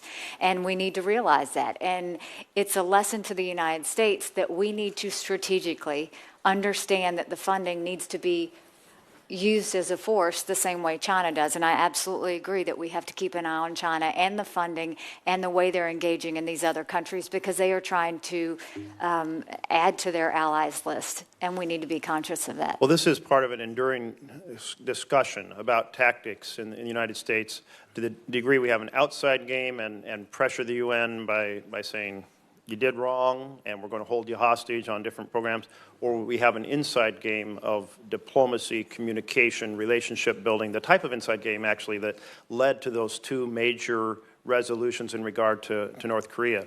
You'll obviously be captain of the inside game, and I look forward to learning more from your viewpoints as that unfolds. Thank you. In my last few seconds, turning to the global warming, the National Intelligence Council has said that climate change is a wide-ranging national security challenge for the U.S. over the next 20 years. Do you share the view that global warming is a security threat to the United States? I think it is one of the threats, yes. I don't think it's the most important, but I do think it is on the table. One of the widely discussed issues is how it affected the refugees that moved into the Syrian cities, sparking the Syrian civil war. Are you familiar with that chain of events, and do you consider that an example of how climate change can trigger a chain of events that cause a lot of security concerns and impacts in the world? I think there are many countries that look at climate change and what their effects are on all types of elements in the world. And so that's why I think it'll always be something on the table that we look at, and always something that we consider. Again, as we had the conversations yesterday, I think we have to make sure that we continue to look at it and keep it as a strong element, but not to the burdens of industry and the economy as we go forward. My time has expired. Thank you, Senator. Thank you. It would be my observation that while the UN Security Council may have been active on the North Korean issue, the members themselves, China is not living to the letter of sanctions that have taken place. Had they been doing so, we might be in a slightly different place. But I agree that there may be some unilateral actions at some point that need to take place. Senator Brasso. Thank you very much, Mr. Chairman. Well, congratulations. Great to see you again. Thank you very much. Absolutely. The last questioner just used the phrase, we're using the UN aggressively. And I think this last administration has actually been using the UN aggressively to bypass Congress, to support Iran, to attack our closest ally, Israel, to attack American energy.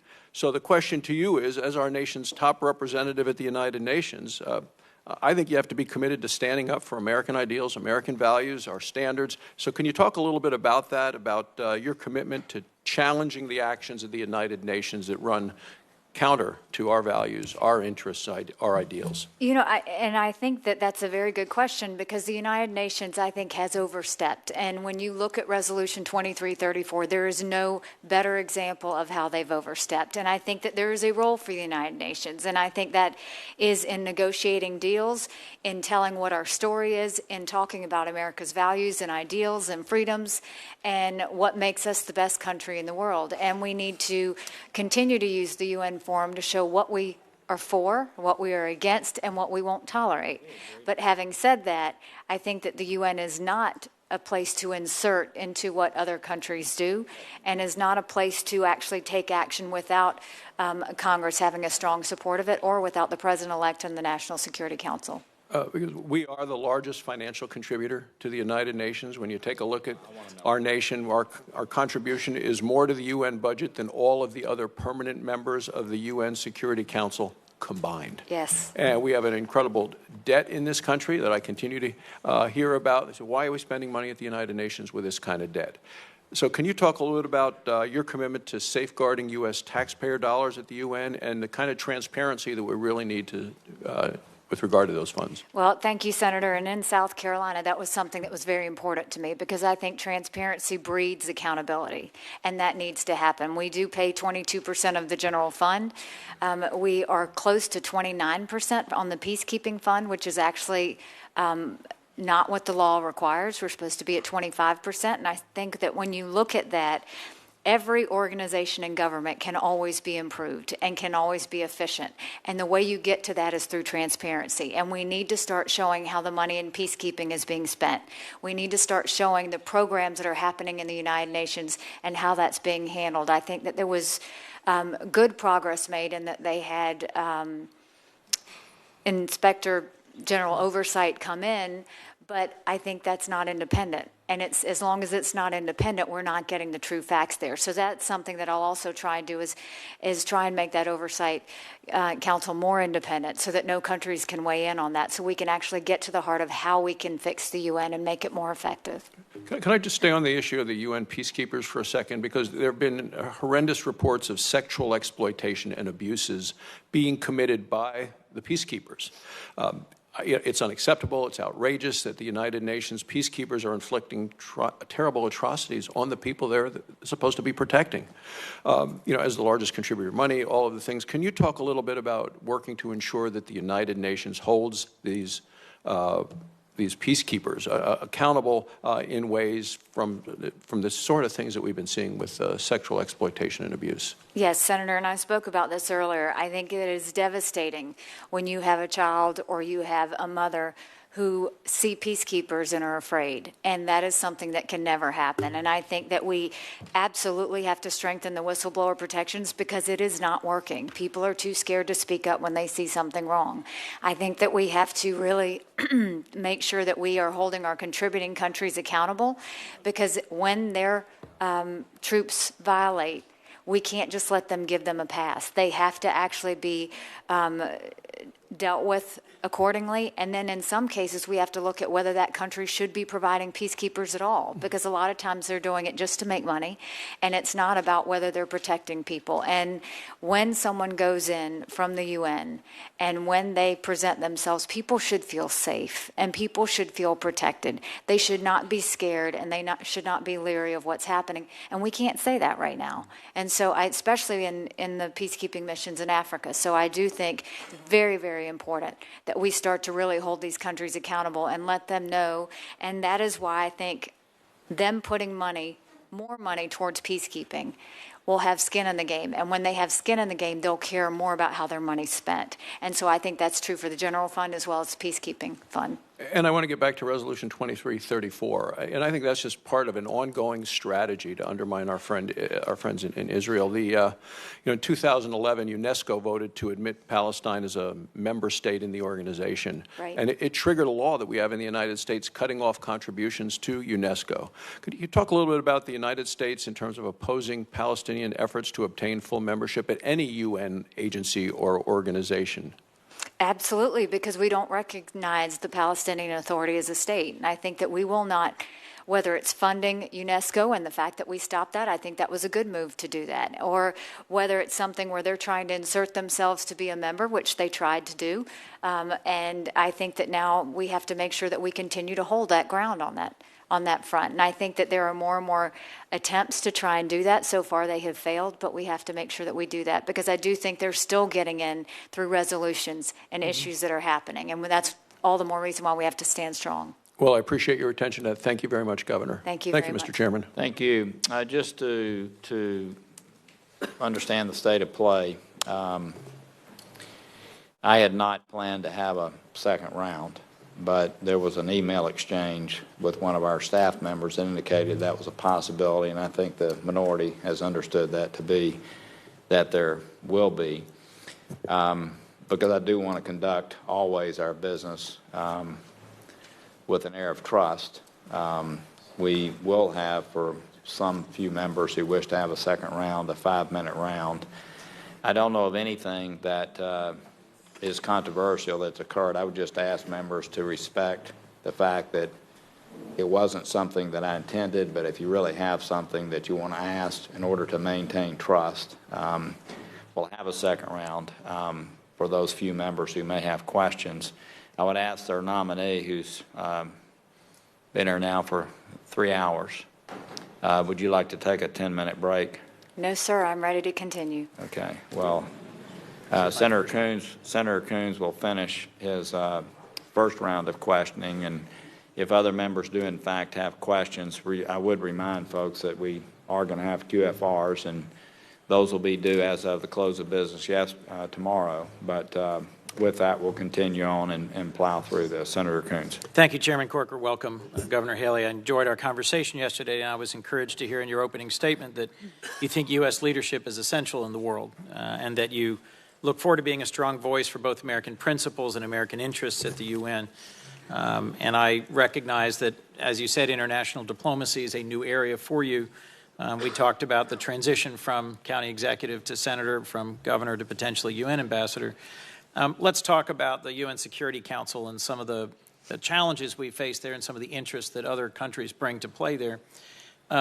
We talked yesterday about the Iran nuclear deal, the Joint Comprehensive Plan of Action, and why Russia and China worked with us on imposing and enforcing multilateral sanctions, negotiating to a finished deal, and then to enforcing it. And another member asked you earlier about why the UN Security Council hasn't been able to make progress in challenging or confronting Assad's war crimes against his own people. Do you have a clear understanding of what might be driving these two issues at this point? Well, first of all, with the Iran deal, the fact that Russia and China were supportive is the red flag that I need to know that there's a problem with the deal. And I think that we have to be very conscious of that. I also think that as we deal with Syria, we've got to start seeing something that happens. You can't turn on the TV and see what's happening to children and women and all of those that are just trying to live being dealt with that way. And so I think we're seeing terrible things that happen. And when, again, you see Russia protecting Syria and Russia protecting these issues that are happening, it's dangerous. And it's something that we need to be very conscious of, because right now it's not about protecting human life. I think it's very much about making sure they're protecting their own interests. And that's not what America is. We value human life. So, and these were questions I told you yesterday I'd follow up on again today. Let me make sure I understand your answer. Is it clear to you that the reason the Security Council hasn't acted to confront human rights violations in Syria is because Russia blocks that action? Yes, it is clear. Why does it raise a red flag for you that Russia and China supported the JCPOA, the Iran deal, if the United Kingdom and Germany and the EU and other vital American allies, France, did so as well? Are you questioning the value of our international partnerships with them? And let me ask the follow-on question. If we walk away from it without giving it a chance to be fully implemented, will we be safer? Well, first of all, I think that it is in our best interest to be distrustful of all countries as we move forward, as they are distrustful of us. That is just us protecting American interests. And so when you look at Russia, you should always know that there is an angle that they're trying to do. The same with China, and they are all playing strategy, and that's part of what they continue to do. With the Iran deal, what I said, as I said to you yesterday, I think it is very important that we look at every aspect of the Iran deal and see if it is being followed. And if it is not being followed, and if we do find violations, then I think we should act, and I think we should act strongly. And I think you'll find strong bipartisan partners here in insisting on its vigorous enforcement. I do encourage you to read the details of the deal because it does have longer-term and more binding consequences than a previous answer you gave may suggest. Let me also, if I could, before we turn to UN reform, ask you about Russia and your view of Russia. The number of the recent statements by the president-elect have unsettled a number of our allies and a number of us. And he has in some ways suggested that if we reach a much closer relationship with Russia, it could break the logjam at the Security Council, it could make progress in the fight against terrorism. Many of our allies ask what's on the table. So in your view, what should be on the table if there were some closer arrangement with Russia? Would you ever accept recognizing their illegal annexation of Crimea? No, I think that we need to make it very clear with Russia on where we stand on Crimea and Ukraine and Syria and be strong on that. Having said that, it's very much like we talk about human rights violations. We may not agree with a country on human rights violations, but we need to work with them on other things. I think what the president-elect is trying to do is see, are there any opportunities to work with Russia? Because we can use Russia's help in trying to go against ISIS, and we can use Russia's help on trying to help with other threats throughout the world. And That's so right. I But think we have vital allies in NATO, such as the Germans, the French, the Brits, who have gone alongside us and fought in Afghanistan, who have invoked Article 5 NATO Charter and stood alongside us in the fight against terrorism. I have real trouble with his idea that in any way we should trust Vladimir Putin and his Russia at an equal level as Angela Merkel and Germany, and all of our NATO allies. His ongoing steady diminution of the value of NATO when NATO has been the strongest, most important, most enduring alliance we've built and been a part of.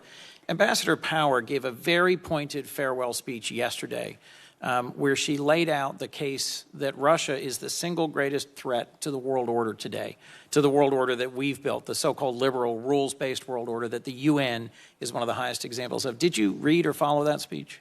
I did not. I urge you to do so. I will. I have been working towards this committee assignment, so I have not had the time to do that, but I will make a point to do that. Mr. Chairman, I'll ask that it be admitted to the record, entered into the record, because I think it is a very clear-eyed assessment of just how persistent a threat Russia has been to our core values, which I would argue are our core interests: free press, democracy, human rights, and our vital NATO alliance. And Senator, just to be clear, we agree on that. We agree on Russia, and I know that your concerns over the comments of the president-elect are probably best suited to ask him as opposed to me. But he's not in front of me, and you are, so forgive me. And you're not getting any answers from me on that, so I'm just telling you in the importance of time. About UN reform, if we were to simply, as some have suggested, in order to punish the UN for the Security Council taking a vote, which I think we have unanimously opposed, if we were to simply cut funding to the UN, would that strengthen or weaken our hand in defending Israel at the UN? Well, as I've said, you can never win with slash and burn techniques. That doesn't work. What is important is that we do strategic types of cutting if we're going to cut anything at all. And so I don't agree with that. I don't think that that's the way that we can come out strong and show our strength in terms of what we believe in and what we're against. And I think it's better to do that with negotiations than I do think with just slash and burn. Well, let me commend to you, and I'll close and come back for another round briefly if I could. Let me commend to you that the new Secretary General, Antonio Guterres, I think will be a strong partner for you in engaging in thoughtful and systemic reform. And our vital ally, the United Kingdom, does have a multilateral aid effectiveness review, a process that they go through to look at the return on investment, as you've put it, or the effectiveness of their contributions. And they have assessed many of the U.S. voluntary funded programs as having a high impact. I'd recommend that to you for your reading, and I look forward to asking you some more questions in a few minutes. Thank you very much. The statements by Samantha Power will be, without objection, entered into the record. It'd be my observation that sometimes even our closest friends have different interests. And if you remember, there were 58 senators, I think, that opposed the Iran deal. Unfortunately, by virtue of it being done the way that it was, that many people have alluded to, it was done by an executive agreement at the UN Security Council. But our friends in Germany and Great Britain and France had mercantile interest that caused them to support an agreement that allowed them to do business with Iran, in addition to other issues. And again, I would say that 58 senators here disagreed with them on the efficacy of this agreement. So we sometimes disagree even with our closest friends. Senator Cardin. And Mr. Chairman, thank you for the courtesy on the second round. And Governor Haley, thank you for your strength to continue through. Oh, there's a lot more strength. Good. You're going to need it at the United Nations, so the best to you. I want to take my time to go over a few issues that were covered in the first round.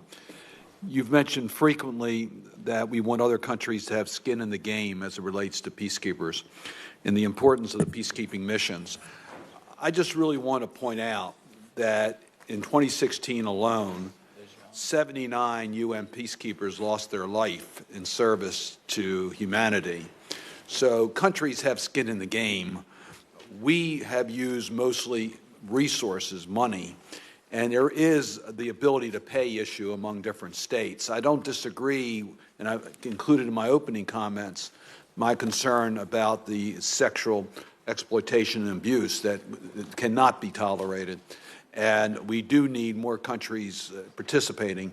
But I just wanted to point out that countries have given their people, and some have lost their lives in support of our peace. And I have great respect for that. My wording was about monetary. Well, some countries can't afford the monetary aid, and that's why they use their people, and they subsidize that through that way. But secondly, I want to just respond to what you did in South Carolina in regards to Syrian refugees. I don't question the way that you responded based upon the information given to you by the FBI. But I just really want to set the record straight here about the vetting process used for Syrian refugees. It is the most strict vetting process of any coming into America. I think we've had somewhere around 13,000 settled through the Syrian refugee program, far less than our pro rata share by any reasonable allocation. And there's been no problems that I am aware of for any Syrian refugees who've come to this country. Most, of course, are women and children. And in fact, you look at the refugee program, which you were complimentary of. Yes. Between 1975 and 2015, over 3 million refugees have come to America. And it's my understanding there have been 3 specific episodes of terrorist involvement with those 3 that have led to convictions. That's 3 too many, don't get me wrong. And which means 0, and we got to continue the strict vetting. But it's not the risk pool that maybe is popularly perceived by refugees coming to America, and I just really wanted to correct the record in that regard.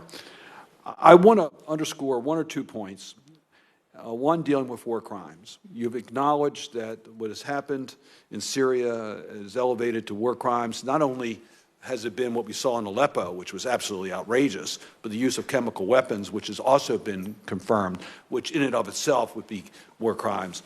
I just want to make sure that you are focused on not only calling it war crimes, but using the United Nations forum to say, we can't condone this. You can't wipe this off. You can't say, well, we'll deal with the other issues of the Syrian civil war, but we won't hold those who were responsible accountable. That cannot be the U.S. position. And I just urge you to make sure that when we say never again, we mean never again. And what we're talking about never again, what's happening in South Sudan? Ethnic cleansing is taking place as we are here. Civilians are losing their life because of this ethnic conflict. The leadership has been unable or unwilling to deal with this. In the United Nations, there's a couple proposals that are pending. One, an arms embargo that I would urge you to support. There's strong support in Congress for an arms embargo. The other is to get a peace process actually working while protecting human life. We've got to be more aggressive because it is the next ethnic cleansing when we said never again. And the last thing I'm going to say, Mr. Chairman, in my 50 seconds that are remaining, is that it was refreshing to hear your comments about speaking truth to power. I think it came out in the context of the President-elect, and you're in the National Security Council, which I'm convinced that you're going to speak up for what you believe is right. But it's also in dealing with Russia and China and the Security Council resolutions, when you're confronted with the situation where they say, well, you want our help here, then get off of this kick of human rights. I'm convinced that you're not going to get off of this kick of human rights, that you'll continue to speak out for American values, and that we can do more than one thing at a time, and we're not going to be bullied to give up the values that have made this country's leadership so critically important around the globe. Once again, thank you for your patience, and thank you for being willing to serve. Thank you very much. Thank you. Senator Menendez. Thank you, Mr. Chairman. Governor, I just want to follow up on Senator Cardin's remarks. Mr. Chairman, I'd like to enter into the record a State Department process of how refugees enter into the United States. Without objection. And I would just simply say that even Director Comey in testimony before the Homeland Security and Government Affairs Committee in reference to Syrian refugees said, quote, "I think we've developed an effective way to touch all of our databases and resources to figure out what we know about these individuals." And also in other testimony by Director Rodriguez of the USIS, I should say, 20% of all Syrian refugee applications are not granted entry into the United States. So I hope you'll look at that. One thing is what you were given at the time, but I hope you'll look at that because, particularly at the UN, this is the question of refugees, whether they be Syrian or not, is particularly a global concern. I'd like to talk to you a little bit. You've answered the sanctions questions a couple times here, and I am left concerned because in your answers, you said sanctions by the United States don't work if they are alone. They have to be multilateral. And, of course, we'd like to see multilateral sanctions. But I would call to your attention that the sanctions regime that we built on Iran that ultimately led them to come to the negotiating table, I didn't care for the ultimate result and voted against it, but that led them to the negotiating table was built largely by members of this committee working with the Congress and then getting the administration on board, and started off alone and then worked to build an international coalition. So I'd like to just hear from you that sometimes we have to go it alone before we get others to go with us. And if you talked about leadership various times. Leadership is not always being able to get a coalition from the start. Leadership sometimes takes action and then getting others to join you in a coalition. Yes, thank you, Senator, for the opportunity to clarify that. I had clarified earlier, sanctions work when they are enforced. And of course, if U.S. were to put sanctions against certain countries, that does work. It just works better when we have coalitions. And, I think for us to do sanctions against, I give that example, against North Korea, that's all well and good. If I can get China to help and really strengthen those sanctions, then we make magic. And so it is always going to be that we lead and we lead strongly. It is my job to make sure we just aren't the only ones doing sanctions, that we have others with us. Okay. I appreciate hearing that clarification, and I look forward to you making a lot of magic at the end of the day. But sometimes we have to lead in order to achieve that, and sanctions don't always start off with a multilateral unity at the beginning. And because sanctions is a tool of peaceful diplomacy, and I don't think it should be used each and every time. I don't think it's the only tool of peaceful diplomacy, but it is a major one. And if you neuter yourself of it, then you've left yourself very little in pursuit of peaceful diplomacy. I want to go to Iran. UN Resolution 2231 specifically, quote, calls upon Iran not to undertake any activity related to ballistic missiles designed to be capable of delivering nuclear weapons, including launches using such ballistic missile technology, close quote. Since it was adopted at the Security Council, Iran has launched at least 10 ballistic missiles. Earlier this month, a report from the United Nations indicated Iran is likely in violation of these resolutions because of arms shipments to Hezbollah and possibly to rebels in Somalia and Yemen. The UN Security Council arms embargo and ballistic missile sanctions require not just compliance of Iran, but also member states to enforce them. If Iran violates both the ballistic missile sanctions, as has been universally recognized, and violates the arms embargo, do you plan to use your position at the United Nations to try to create a coalition to hold Iran accountable? Absolutely, and any time that we put sanctions forward, we should follow through on those when there are violations. Now, in doing so, do you also plan to leverage against those? I wanted to underline the emphasis that, yes, Iran is responsible, but so are other member countries not to allow Iran to have the wherewithal to do that in terms of suppliers and other things. Will you also seek to pursue them as well? I think that we have to call out anyone that is helping Iran do anything. And I think that the other side of that is we're seeing more and more where Iran is not allowing us access to see if violations are occurring. And that's also going to be something that we're going to have to be careful of. I have another line of questioning, but I'll wait, Mr. Chairman. Thank you. Well, there won't be a third round. If it's a brief question because of your distinguished service here, then we'll let you do that so we can close this out. Would you rather Coons go first and collect your thoughts? Yeah, that's. I know the distinguished. In order to make it brief, Mr. Chairman, if I can collect my thoughts, Okay. And before I go to Senator Coons, I would make this observation. I'm all for the pursuit of Russia potentially being involved in war crimes in Syria. All for it. There's nobody on this committee that would be more for that. I will say that it's been interesting with our witnesses coming in for a new administration. That's been a line of push, but there hasn't been much towards the sitting administration and the sitting UN ambassador relative to calling those out. So it would ring more fulsome to me if we were talking about that over the last month also, but I just I would say. Mr. Chairman, I'm going to take personal exception to that because I'll give you the volume of letters and phone calls and public questioning that I have done to not only the Obama administration but the Bush administration. As I said previously, we generally have disagreements with all administrations as to how helpful Congress can be, but I can assure you that I am an equal opportunity human rights advocate. I think you probably are. I just will again stick to my observation. Senator Coons. Thank you, Mr. Chairman. Governor, a number of us have real concerns about fragile states and about the arc from troubled states, states with internal conflict, to really fragile states to failed states, and what the consequences are. Typically, a fragile state is one that really has a legitimacy problem. The central government doesn't really control the whole country. It's got some insurgencies. It's got real disconnections between its average citizen and very weak state capacity, but it's not yet a completely failed state. Tell me, why should the average American care about fragile states, and how do they affect our national security? And just name a couple states you consider fragile, if you would. And then I want to talk about UN platforms to address and deal with fragile states.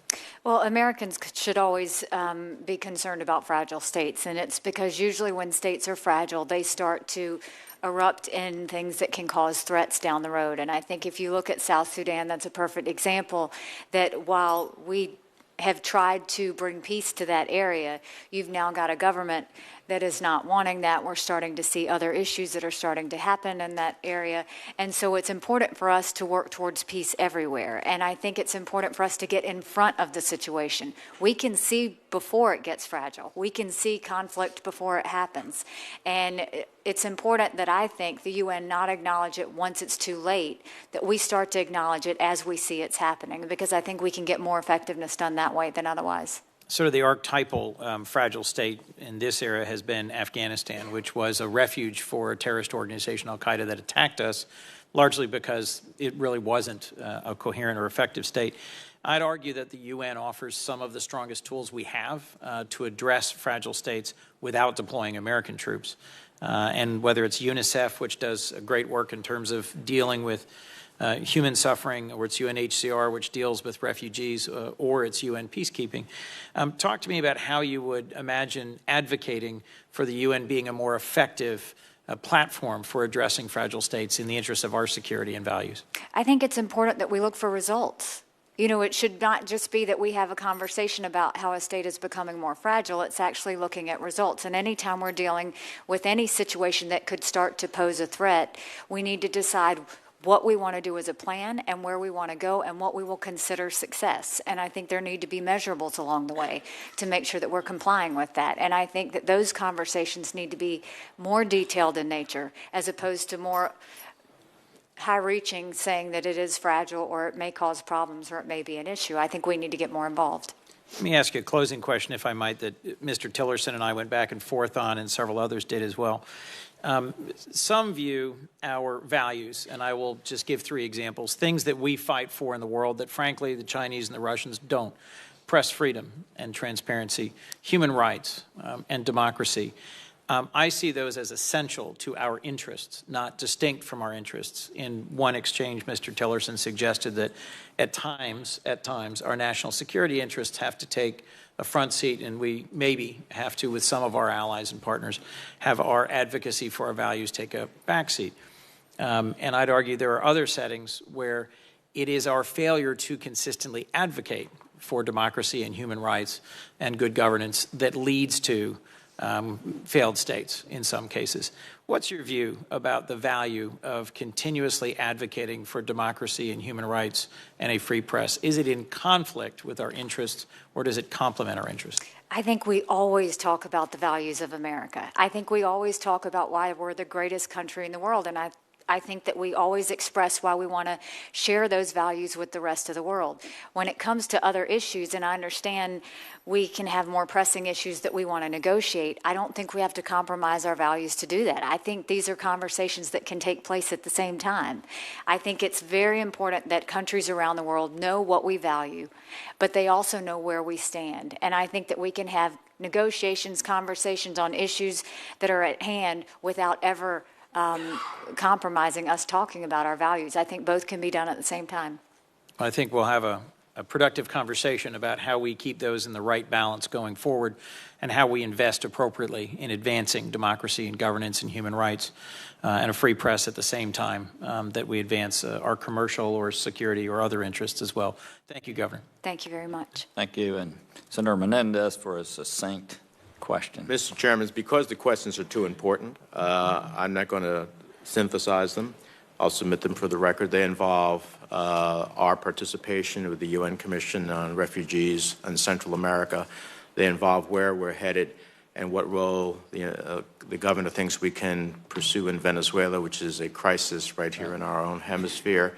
And also, I'd like to hear from the governor something that you're very passionate about, that we've worked together on, which is a greater role at the United Nations on human trafficking. Right. And because I can't synthesize those and do them honor and worth, I will submit them for the record and look forward for, I hope, will be a very explicit responses to them.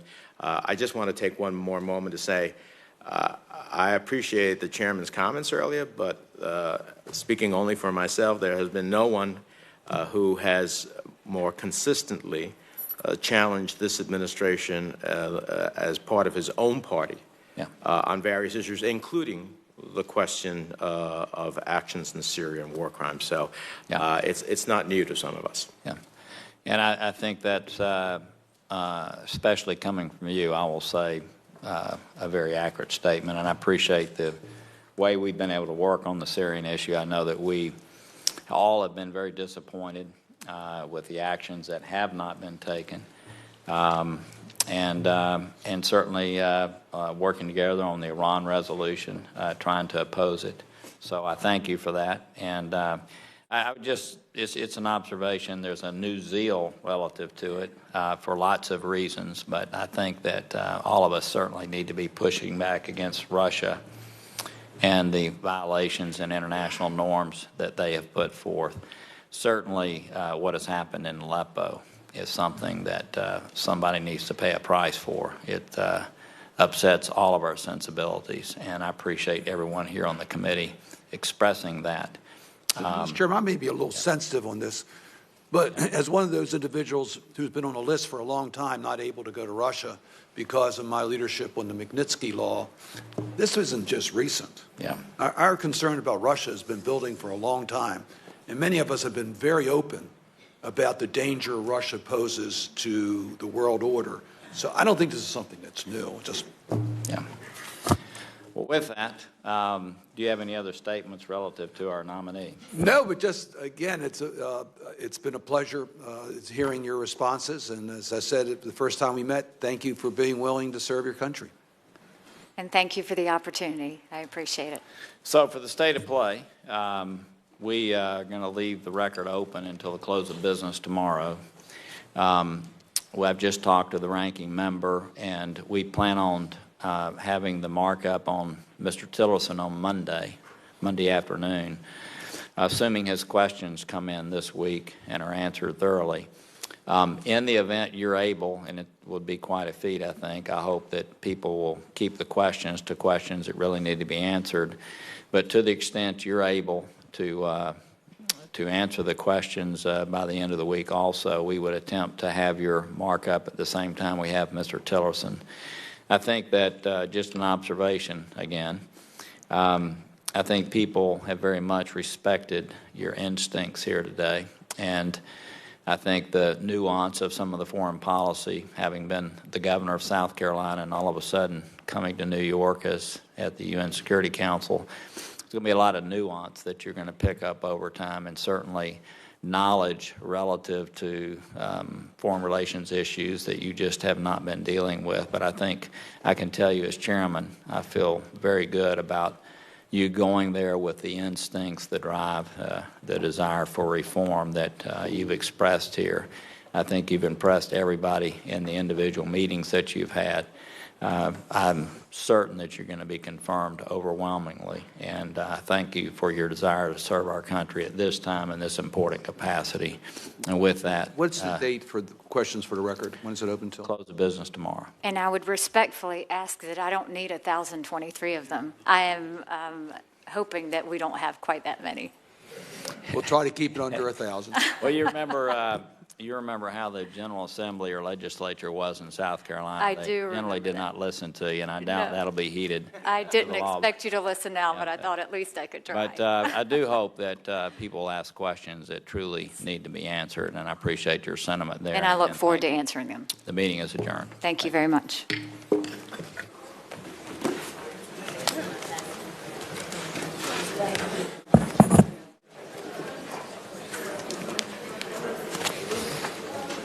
Now, there's been a whole.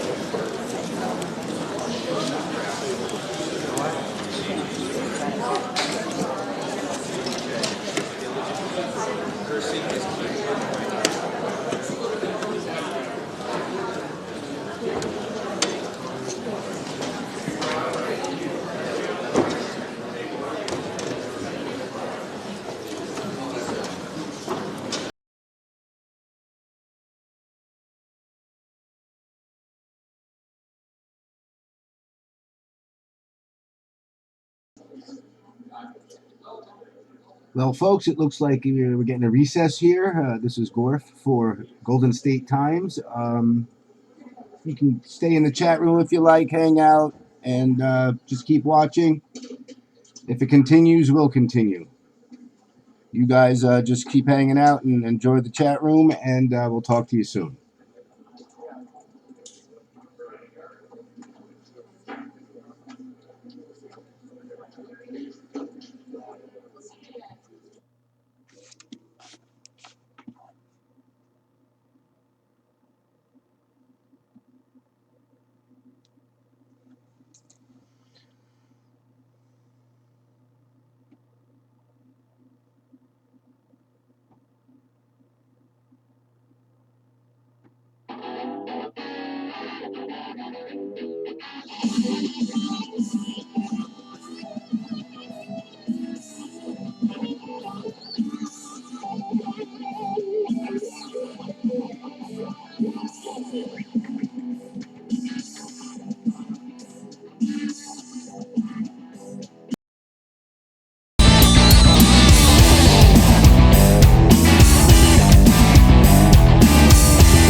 Sir, 2 rounds. First round, 5 minutes. Second round, 2 minutes. We're now on a third round of 5 minutes, so I think that the chairman has tried to listen to our discussions and with other members to make sure that all the Democrats and every member had a chance. Thank you to for ask that many questions. clarification. Thank you.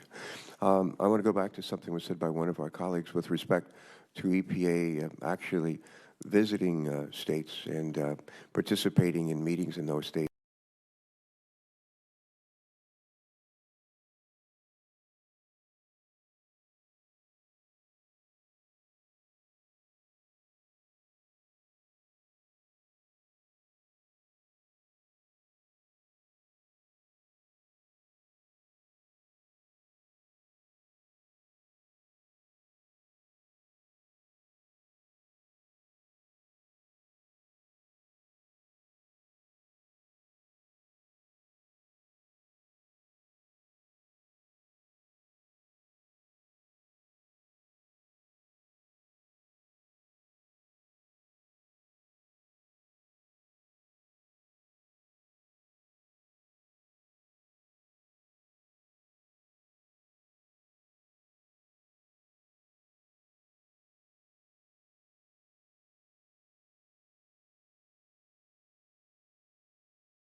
Okay, ladies and gentlemen, it's Gorf for Golden State Times. It looks like the hearing is over, so we're going to shut down the stream.